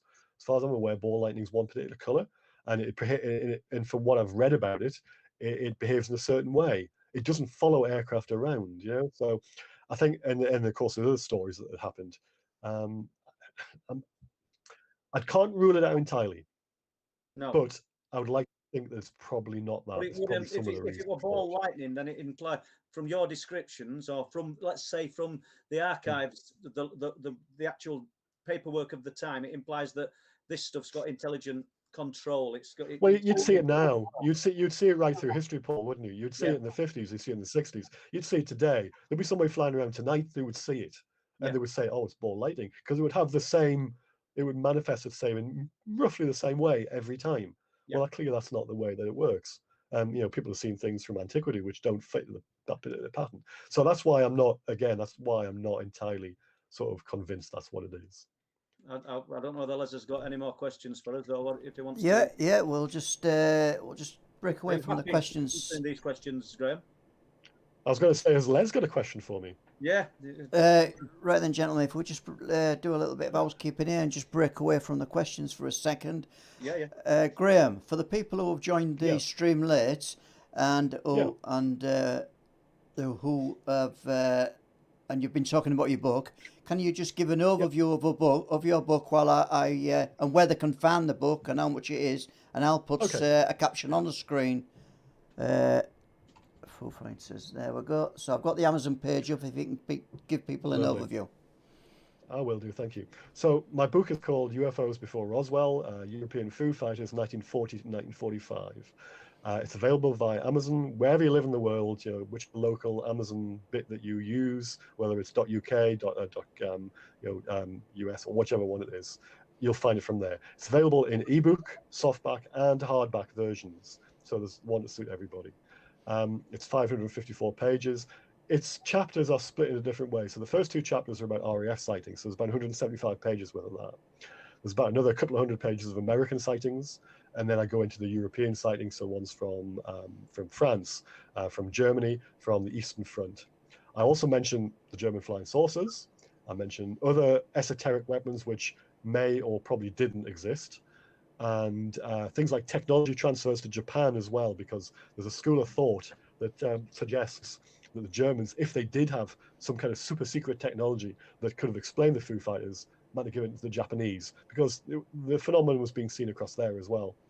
And I go into detail about why that probably wasn't the case. And then I go into the post-war explanations that I mentioned before. So all that is in the book. So it's not just about lights in the sky. There's a whole load of stuff in there. And for people who think I'm just making all this up and I'm filling a 500-page book with nonsense, everything is documented. I've got footnotes for everything. Somebody told me today that it was like a university textbook, but hopefully it's. But Sean Cahill, who hopefully a lot of people know as a witness for the 2004 Tic Tac incident, he saw one from a ship from the Princeton. He wrote the foreword to this book, and he said it was like he said it was really well written. So I hope people think that's true. But everybody, I've had some really good reviews for it. I would love to have some more Amazon reviews for it. But everybody seems to have got something from the book, something that they haven't learned before, and it's got a lot of people thinking. So I'm quite pleased in that respect. It's the kind of book that, as I said at the convention on Saturday, it's the kind of book that I wanted to read, but I got the conclusion that if I didn't write it, nobody would. And that's not me being arrogant. That's just like a state of fact. And there are other books which I haven't been in a position to write because I haven't had the knowledge, but I would love to have read. Whereas this one, I felt that the kind of background I've got in aviation history, knowing about the war, German secret weapons, and ufology stood me in good stead to write this. And so far, people seem to agree with that stance. So yeah, it's available through Amazon, wherever you live. I'd love it if you get a copy of it, and if you let me know afterwards, or on an Amazon review, or personally, or both, what you think of it. So yeah, thanks. Wow, Thank great you. advert. Yeah, great advert there. Paul Sinclair, Paul truthproof.uk. Can you tell people a little bit about your web page and what they can do on there when they get there, Paul? Well, the web page is maintained by Don Lodge. I think a lot of people will know that because we've spoke to Don several times on here. But there's lots of new sighting reports that you're not going to get anywhere else. They're quite unique. All the books are available truthproof.uk or through the website. They're also on Amazon, and they're on Amazon Kindle as well. And like Graham's books, they've got excellent reviews. I think kind of the research stands up for itself. And I know we'll jump back to Graham again. I think if it doesn't shine through the amount of effort and work that he's put in through how he's told us about these things tonight, nothing will. It's great research, and as was his talk at the conference on Saturday. But jumping back to the books, yeah, they're available through there. There's lots of other information on. We've also got a page on from Professor Tim Brennan about Starcar and the sort of ancient artifacts that have been found at Flixton Starcar, which people would find interesting. And it's building all the time. So I'll just end it because, as I say, Les, this is not about me tonight. This is about Graham, and I'm just keen to cram as much information as we can in for our listeners. Thank you, Les. Yeah, okay. I've got some more questions, but if you want to carry on a little bit more, guys, it's up to you. Well, it's entirely up to Graham. If he wants to end the Foo-Fighters, that's fine. If he wants to carry on, I'm happy to listen. If not, we can touch on the early days of Area 51. Okay, I've just got one more thing about the Foo Fighters. So the actual name itself, Foo Fighters, was coined by a radar observer who belonged to the 415th Night Fighter Squadron in the end of October 1944. And there'd been a previous incident where he'd been chased by this red light, and then there'd be another incident, and he talked to the intelligence officer of the unit, and the guy had quizzed him about what he'd been seeing. And it was not dismissive, but was about kind of like a bit kind of okay. So he was actually an avid comic reader, and there was this strip called Smokey Stover, which had this kind of thing where one of the catchphrases from this comic fireman was "Where there's foo, there's fire," and it was just like made up words, really. And he got the comic out of his back pocket and he slammed it down on the intelligence officer's desk, shouting, "It's one of those Foo Fighters!" And he actually used a swear word beforehand. Now that name stuck with the swear word, but obviously it was sanitized for public consumption for the newspapers, etc. But that's how the original story happened, and that's where the name comes from. But they saw them right through at the end of the war, and then the sightings just fell off a cliff once the war ended. But the reason for that is more to do with the fact that there was tens of thousands of aircraft flying around the skies of Europe, flying around the skies of Japan, Pacific, and Africa, wherever else, every night, every day. So they were bound to see stuff. And once the war ended, once the urgency ended, the investigations ended as well, because there wasn't that sense of, well, the German secret weapons, we need to know what they are because we might come up against them. So all this just, people just didn't want to know afterwards. There were some half-hearted attempts to try and work out what was going on. They interviewed German POWs, they asked scientists and with the rocket program and all the rest of it, but they had no clue. That information is in the book as well. I found the files where all that happened. There are some anecdotal stories of German of pilots being interrogated and coming up with information, but again, that falls into the realms of, well, yeah, they're great stories, but I don't have anything I can look at. So if anybody can point me in the story, rather than just say, yeah, they exist, if somebody actually has concrete, a location where I can go and find a file, I'd love to hear from them. As yet, I haven't got that information, and I can't find it myself either. So that's the end of the story, really, in terms of the Foo Fighters. People, unfortunately, call them those today. I hear people say, oh, what's a Foo Fighter? That name ended in November 1940, in 1945. People moved on. They call them different things. They started calling them different things in 47, started calling them different things later on. So the Foo Fighters ended, with the war. But do you feel, Graeme, that essentially, though, we're probably talking about the same or something very similar? Oh, yeah. Yeah. I think so. I think just generally in history, I think it's manifested itself at different things in different times. And, you've had things where it's been the same as well. So if I'm pushed, then yes, I think it probably is the same thing.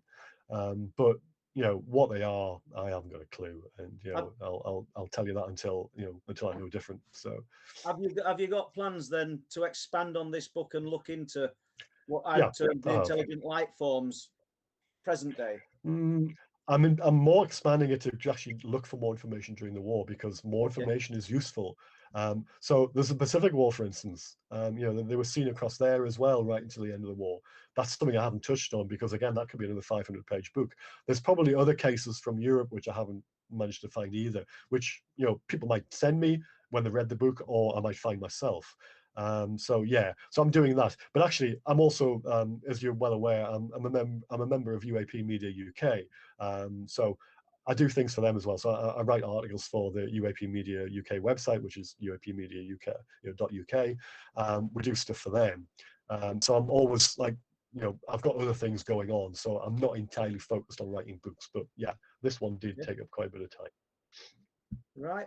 Okay, then. If Leslie's got nothing else to tell us for a little while, can we have a look at the early days of Area 51? Yeah, well, it was more to do with the early days in terms of how it was reported. I mean, can you remember when you first heard about Area 51, where you were, or what you were doing, or how you found out about it? It'll have probably been on internet, Yeah. I read a book called Travels in Dreamland. Oh, yeah, I remember that. Yeah. So you cast your mind back to the early 90s, and everybody had dial-up connections, didn't they? 90s, you had to pay, with a strange little noise coming through the little box that was on the floor, and this kind of stuff. I'm dating myself here, probably about the same as you, maybe the same age as you guys. So I first heard of that through the information came out through George Knapp, and he reported it in. He had that interview with, well, Dennis, as he called him, didn't he? Because Bob Lazar had basically used his boss's name as a pseudonym, didn't he? So that's how that works. And you saw this kind of shadowy figure who you didn't really see in profile. He was just like a silhouette, and he was talking about all this kind of strange stuff going on in Area 51, this reverse engineering of flying saucers. And to me back then, because obviously, I was still quite young.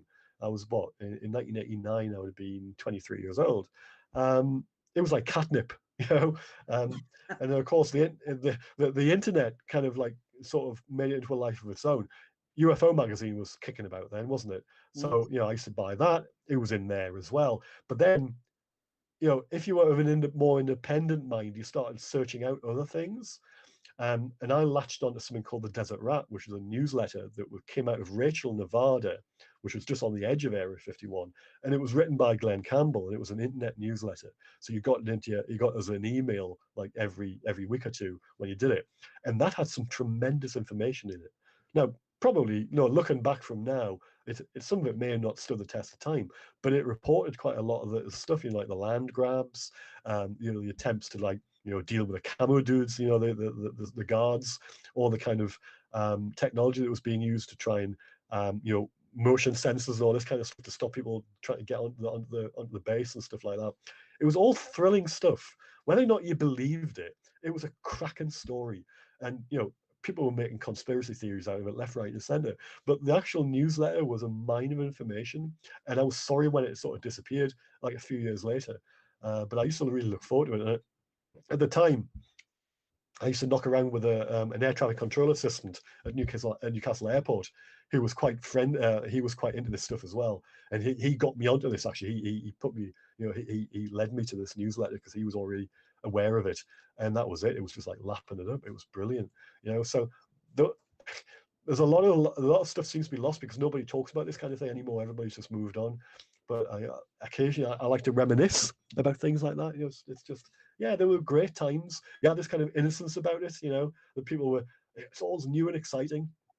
And then before the naysayers came on board, you know.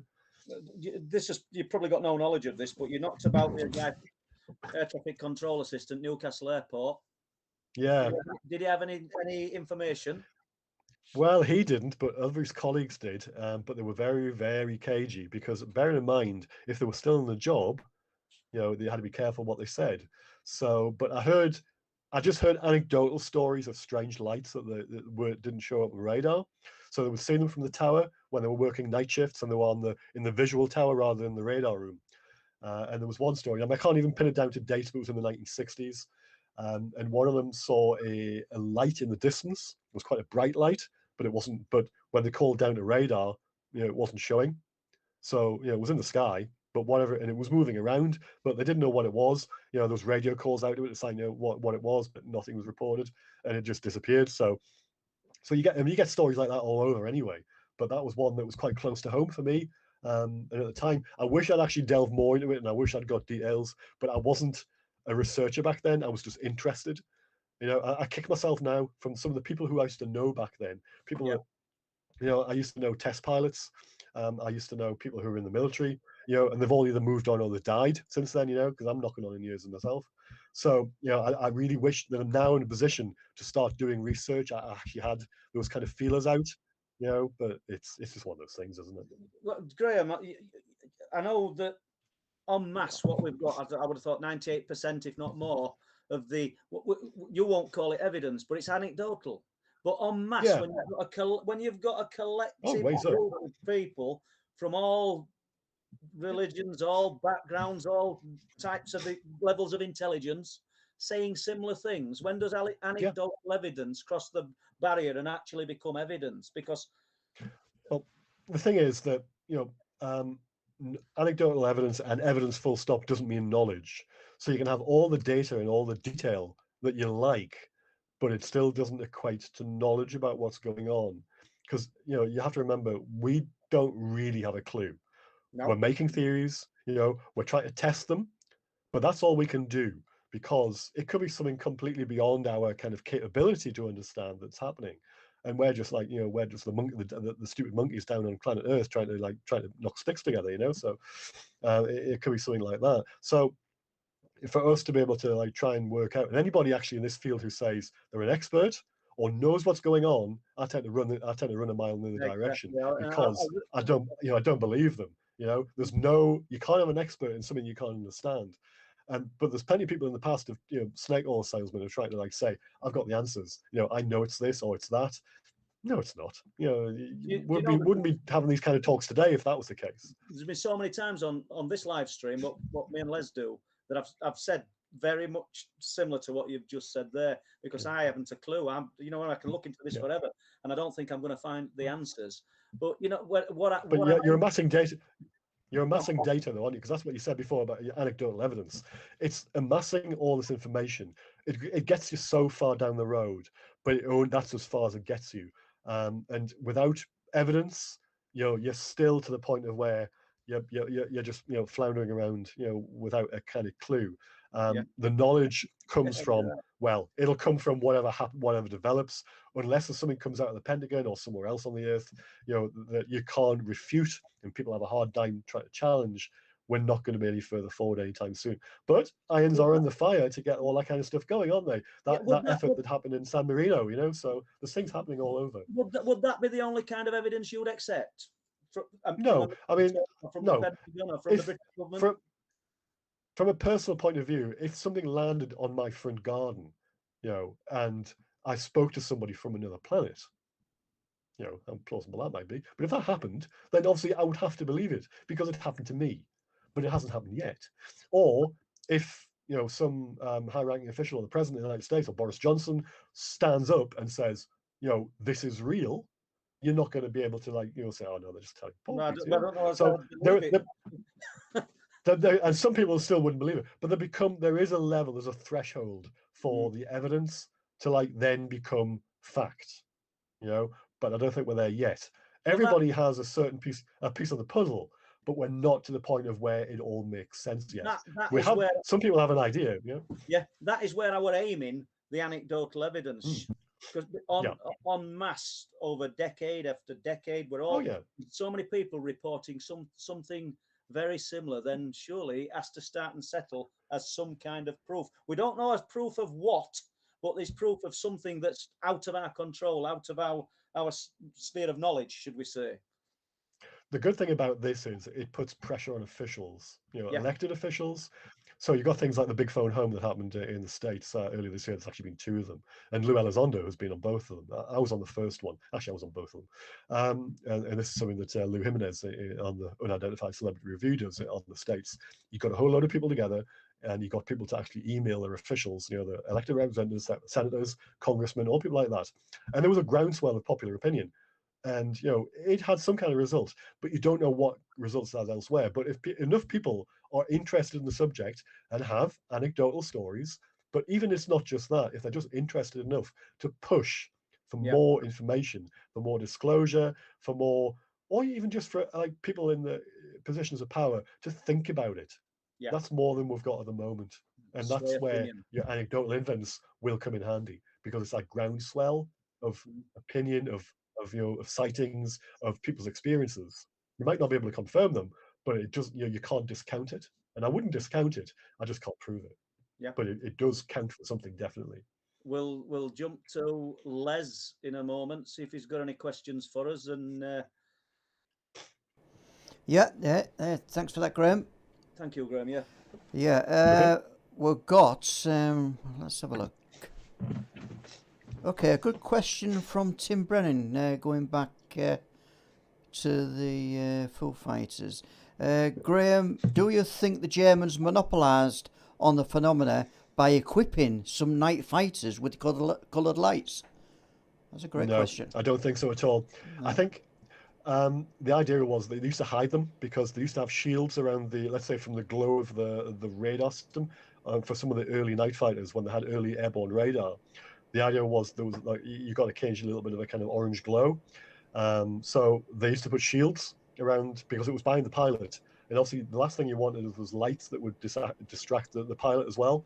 So if you had the rear gunner and the radar operator behind in say a measurement 110, then they would have a shield that wrapped around the kind of the radar guy, and it stopped the light kind of transmission outside. So only he saw it. It was like a blind flying apparatus. It was like a hood effectively.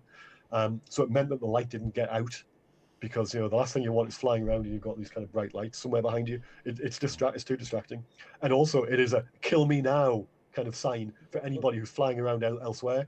It doesn't make sense. Well, you did say that, didn't you? You said like putting a target on them, wasn't it? I'm here. It is, it was, The idea was they used to fly around the dark. They wouldn't give away the position. That was the idea. They actually do report when they saw aircraft who had navigation lights on, because it was quite prominent, but that's what they could tell they were. And they were on by accident, that somebody knocked a switch or something. But if you're flying over occupied Europe, the last thing you want to do is have light showing. That's why we had blackouts.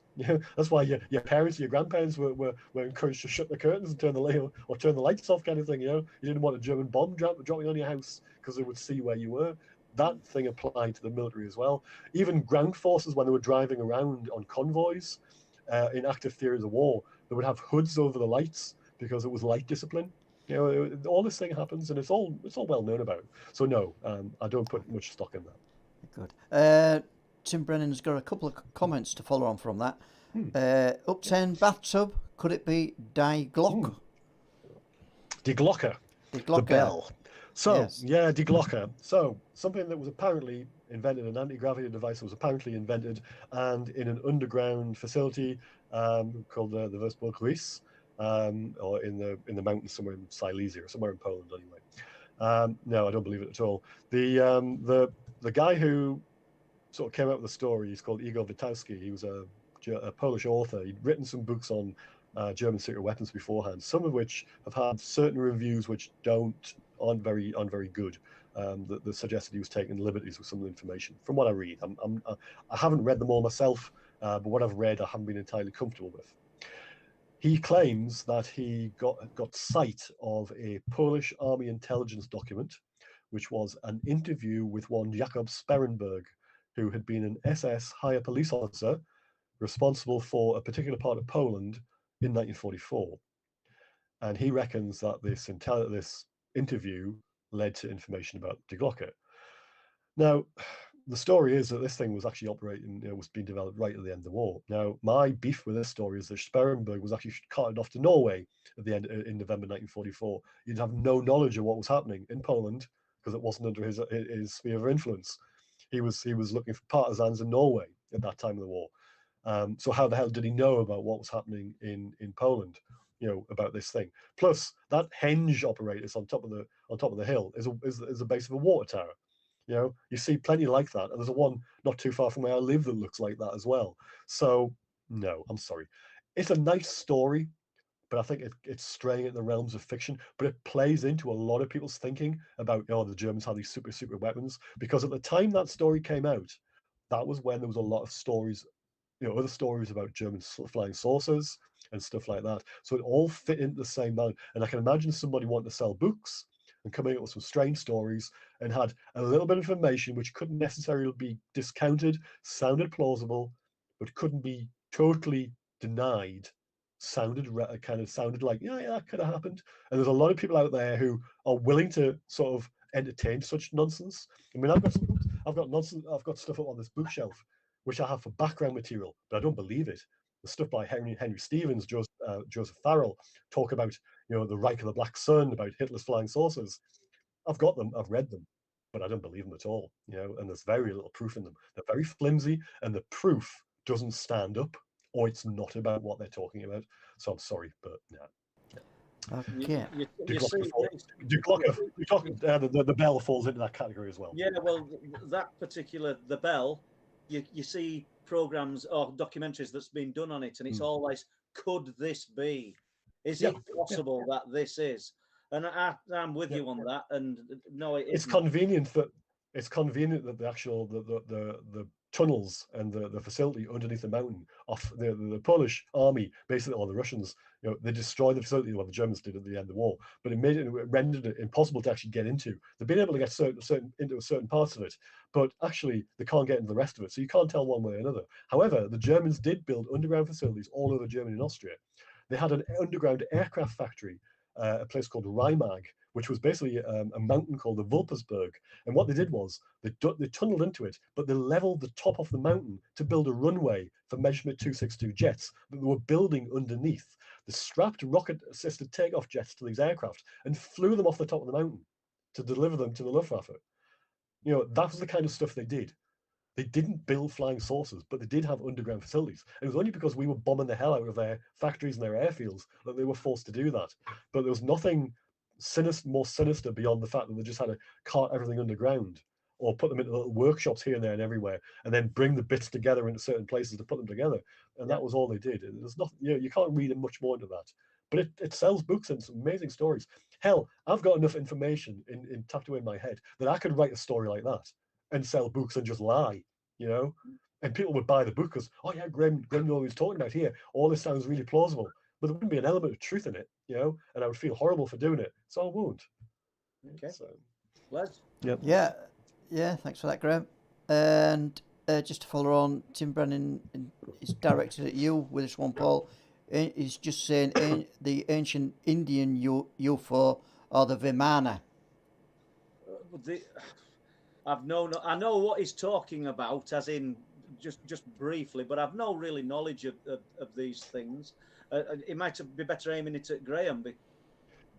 Yeah, again, I've got no real knowledge. I know that the Germans were into all kind of strange mystical stuff. Sorry, Tim. But it was more to do with Himmler and his Achенeb, the SS kind of division that was interested in mystical and kind of supernatural stuff. They were trying to find links with people from the Far East or from the Himalayas who had Aryan tendencies. It was all rubbish. But actually, the Germans were happy to throw money at this kind of stuff because they had pet theories back then about the history of the German master race, even though it was genetically rubbish. But they were content to try and push this narrative of this kind of special kind of part of humans that they were designed to be blue-eyed and blonde and tall and all this kind of stuff. And they were trying to look for places around the world where it fit into this narrative. It was all bull. But they spent lots of money, did lots of expeditions, had lots of reports, but it didn't ever translate to anything. There's a lot of theories and a lot of made-up junk kind of science, but really, when you boil it down, no, sorry. There's too many people who've looked at it in the past and just said, no, it's rubbish. Well, So there you go. I'm not saying it's anything but what you've said, but can't we say it's same for Foo-Fighters? Yet we know there was something of substance there, but we've no clue what they were. Well, that's my conclusion. My conclusion is that I know what they're not, but I can't say what they are. Yeah. So that's for other people to come up with kind of theories or for more information that leads us to a conclusion. So, that's where I can leave it. But, certain things you can say that it's rubbish, but other things you can't. And the Foo Fighters is one. Other things, the Tic Tac, that's another. Looking at the ghost aircraft in the 1920s and 1930s, something I've not really looked into, but I'm aware of. That's something that's really weird as well. The ghost rockets of the 1946 over Sweden, again, that's something that's never been satisfactorily explained. So there's a lot of things in ufology that still need a lot of work. The Foo Fighters is one of them. But other things which have been dragged out by certain individuals, and you get very little else in the way of corroboration from other people, because bearing in mind, the bell is only one source of information. There's never really been anything else to say, else, like the German flying saucers. There's a lot of paperwork with German projects. They would need materials, they would need testing facilities, would need people, the staff members, technicians, pilots for test flights. All that provides, generates paperwork. None of it's ever been found. And you would think it was. And yet, other projects, which are quite secret and chances are many of your audience would never have heard of, still have a huge amount of documentation. Yeah. So when you can read about them, and yet you can't get that in these things. So that's another reason why I think, sorry. Yeah. Okay. These don't be stories to talk Okay. about. Valiant Looney is asking, Graeme, do you believe aliens are good or evil, or both, or something beyond our understanding? The last, yeah. A lot of people actually try to make people believe that they've got our best intentions at heart. We don't know what they are, so I don't see how people can assign motive and agency to something they don't understand. Now, it might be that somebody's had an experience, and I try to shy away from experience because I don't have one myself in terms of meetings with beings or consciousness or whatever like that. So I'm not going to get into something I'm not really entirely clear about. But if somebody has had a bad experience, then that'll also make them color their judgment in that respect. Whereas if they've had a good experience, that the same holds that way as well. And people can obviously only go on their experiences, but that doesn't mean to say that their experience holds right across the entire, the entire frame. So again, I'm a bit wary of saying one thing or another because I just don't know. And it might be that it turns out to be something completely different, something that we're not even aware of, something that's completely outside our frame of understanding, and that means nothing to us. We could, do you actually, when you walk down the street and you see an ant walking across the road, do you want to talk to it? No. That might be us. We might be the ant. Yeah. It could be something like that we don't even register on there, and they just happen to be here. So who knows? But I like that analogy. But that it could be like that. For all we know, it could be something even weirder. Who knows? It's a good analogy. Do you want to talk to the ant? You like it? Yeah, exactly. Stargazer Eternal One. Has Graeme read Michael Bentine's reports on the Foo-Fighters? Yeah, and I'm not entirely sure they're totally accurate. Again, they're in the book because I found out when he made them. I found out what he was, what kind of intelligence officer he was, when he served, and which squadrons he served with, and what time. Now, he makes claims about certain raids and certain things, but they don't stack up, unfortunately. When you come to look at which squadrons were involved, in which periods, and which raids he talks about, the history doesn't say that. And I was very careful to go through the claims he made, because he didn't just make the claims to UFO researchers. He was on The Sky at Night with Patrick Moore, and you can see that interview on YouTube. Now, it's probably a case of he's being kind of, over a period of time, he's conflated various facts and stories and all the rest of it into one little narrative. But in terms of what he says and what the historical record says, they're two different things. But chances are he heard about it, and that's as far as I'm willing to go in Yeah. terms of what truth there is. I've got his autobiography; it doesn't mention them at all. So why didn't? Because they're great anecdotes. Why didn't they appear in that? So. A question from a time well spent. Does Graeme come against a lot of walls trying to get this sort of information from government bodies and MOD, etc.? And where? Yes. Yeah, I think you touched on this earlier, didn't you, at the beginning of the show? Yeah. And where can we find more on these stories, Graeme? So the National Archives in Kew Gardens have a wealth of information on not just RAF squadrons, but everything you can think of to do with British history. They have it. But in terms of the RAF squadron information, you can find the documents. If you know what you're looking for, you can look up the individual squadrons themselves, different times of the war. You can find the records relating to these sightings. I've actually got the references for the files in my book. So when you see a particular sighting, you can trace down where that information comes from. So I would encourage people who buy the book and read it and enjoy it to go and look at, where I get that information and the context that I get that information from as well, because that's quite important. And also there's some intelligence reports in there as well, which you can track down either by requesting them from the British side or from the American side as well. Funny enough, it was actually easier for me to get British intelligence documents from the Americans than it was from National Archives. I got them free from the Americans. I would have had to pay through my nose to get them from the British. So there is that kind of obstacle. In terms of other things, well, I mean, I mentioned to you before the show, Paul, about Calvin, about the August 1990 Yeah, incident that's in good. Scotland. Good start with this. No, Yeah. yeah. We'll just have a little chat about that before the end. I've researched that quite a bit. I helped Dr. David Clark from Sheffield, because he's been quite over this story for lots of years now. I helped him with a little bit of research into some of the aircraft involved, the potential aircraft those Harriers could have been. So yeah, I've had some dealings with Dr. Clark about the story, but also for other people as well. Now you run into roadblocks because the files, about that kind of thing. Well, some of the files have been locked away till 2076, which is a long period in the future. I'll be dead and gone by then. But chances are that's just down to the data protection, and that's probably just the names, addresses of the witnesses. There could be other things in there, but people have more or less come around the conclusion that's probably all that's in there. It's just simply a data protection issue.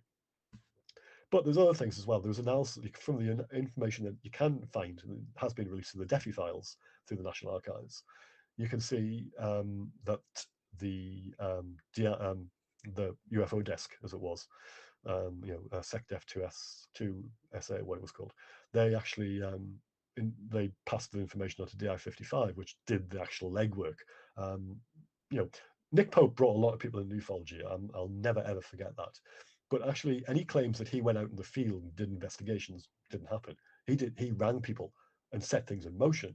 He never went out and talked, went out in the field and talked to witnesses, or went out with Geiger counters and all this kind of stuff. He basically just answered the phone and took messages and passed information on. He was a civilian, for God's sake. But there was records in the file that information was sent to, or requests were made to DI-55, which did the investigations for these kind of things. And I'll get the description of the thing of the event in a minute. And there's a request for image analysis because some photographs were taken of this object. It was a diamond-shaped object that was seen apparently by two witnesses on a hillside in the Central Highlands of Scotland on the 4th of August 1990 at about 9 p.m. at night. It hovered allegedly for about 5 or 10 minutes and then shot off. And the people who were there, the witnesses, they say they're hikers. That's probably wrong. They were something else. They took pictures of it, or one of them took pictures of it. They sent the pictures to the Daily Record. The Daily Record, the picture editor or the editor was on holiday. Just happened to be at that time. The people who were there, who were filling in for him, didn't know what the hell to do with this footage. So they asked the MOD what they should do with it. The MOD, of course, went, oh, well, we'll have that. We'll look at it. So it all got passed to them. The Daily Record didn't publish anything. Now, they may have had a D notice slapped on them, or what we call now a DSMA notice on them, but we may not. Who knows? Whichever way it worked, the Daily Record never published anything. The information went to the MOD, and when they developed the pictures, there was a Harrier in the background. There was also potentially another Harrier in the background as well. Now, whether or not they were in the area, it was just fluke, or they happened to be in concert with this thing, nobody knows. But it was a Saturday. It was a Saturday night. There were no air shows in Scotland, so there's no reason for a Harrier to be flying around at low level at that time of day in Scotland on a Saturday night. Having said that, the Gulf War, Saddam's forces had just invaded Kuwait like 3 days beforehand. So the RAF were gearing up to possibly a conflict, but they still weren't doing a lot of low-level exercises back, that early. So there's kind of like well, what the hell was going on? And there was this request to vary it to an image analysis kind of unit, probably DI-55, as to what was being shown in the picture, because you may have seen, it's certainly in the files, it's a crude, it looks like a photocopy of the picture, and it was probably the negative, it was being photocopied, and there's like this little diamond kind of shaped object in the foreground. Well, you can't even tell it's the foreground. There's a hill in the background, and a blob, which actually does look like a Harrier. I can't tell whether it's a GR3 or a GR5. That would actually help me pin down what squadron it might have belonged to if I could tell that, but it's just not possible. It's just too crude. If I saw the picture, I might be able to tell you. So that was inconclusive, apparently, but the MOD were clearly rattled enough by this sighting that if it ever got out, that they would be quizzed about what was going on. So also in the archives, there's information about lines to take, in terms of like press questions, what they would say. There's about 2 or 3 different things about what stock answers, because clearly they've given some thought. And then there's if pushed. There's another little bit about, well, if the journalist actually sort of sticks his head above the parrot and goes, well, yeah, I don't understand that. Well, what about this? Then they had some other things to tell them. But actually, it fizzled out. And then, of course, the information was released in 2009, I think, but with this caveat that it was going to be extended. First, I think it was to 2072, but definitely to 2076, which is what the situation is at the moment. The file, or part of the file, is locked until then, and that's probably when the name and address of the 2 people involved might come out. So it's a weird story. There's guesses about what it was.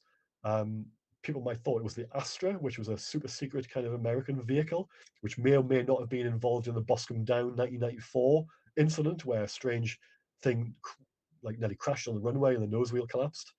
It was put into a tarpaulin. It was flown out the next day by a Seafire Galaxy back to Palmdale. Yeah, that same place where Lockheed are based. So that was a bit strange. So it could have been that, or it could have been something else as well. So the general feeling is it's probably some secret vehicle. It might not have been a UFO, but nobody knows. So I'm conscious that we've probably got about 2 minutes left, but okay, that's fine. Just want to push you on the people who took the photograph, and you said allegedly hikers, probably not. You kind Poachers. of implied. What did you say? Poachers. Poachers. Right, that makes sense then. I knew that you were hinting that it could have been something else. Yeah, that's good. Yeah, it's in the public. I think it's in the public realm now that they said they're probably poachers. Yeah. Well, and that would explain why they had a camera. So there might have been. You could probably come up with a scenario as to why they had a camera if they were poaching. So yeah, and it happened to be one of those kind of like 1,000,000 to 1 chance encounters that. Yeah. But then again, they've never come forward, ever. And the people like Strafe Wilson in Scotland have tried to find out who they are. And he's done quite a bit of work trying to work out who these people were. But he's come against brick walls all the time. In fair play to Strafe, he's actually tried, but he's never found anything. Well, Graeme, I'm going to have to cut you short there because. Lovely. Well, you've just entertained us, to be honest with you, and non-stop because you went off like a machine gun, and really enjoyed what you've got to tell us. And I'll let Les finish, but for myself and the people in the live chat, thank you very much. Thank you. Yeah, you're welcome. Thanks. It's been lovely to come and talk to people, and I hope the people in your chat have understood what I've been saying, get past the Geordie accent, and they might have a look at the book and just get to see what other information I've managed to dig out, because there's a fair bit there, and a lot of it has never been seen before anywhere. Yeah, and may I just add, Graham, you seem Mhm. to have lots and lots of information there. What obviously hasn't come out tonight. Is it possible if we asked you to come on the show at some other period, we could continue with the conversation? Yeah, of course, I'll be happy to do that. Not a problem. Okay, so okay then. Thank you very much. Thank you, Graham, and thank you, Paul. Thank you, Les. Well, what a great show that was, and I've got to say thank you very much to everybody who's been on tonight's stream, whether it's the first time in or you're a regular viewer, then it's been brilliant to see you on the stream. Thanks for all the questions, and I've got to say sorry once again. We had such a volume of questions that we didn't get all the way through them, so I just expressed my sorrow at that, really. And but Graeme has been a fantastic guest, which I think you'll agree, and obviously he's got a lot more information there to tell us. Right then, so it just remains for me to say thanks very much to Deborah for moderating tonight's show, and it's good night from me, Les. So, without further ado, we'll see you next time. Thank you all. Okay, your mics are dead, guys. I think.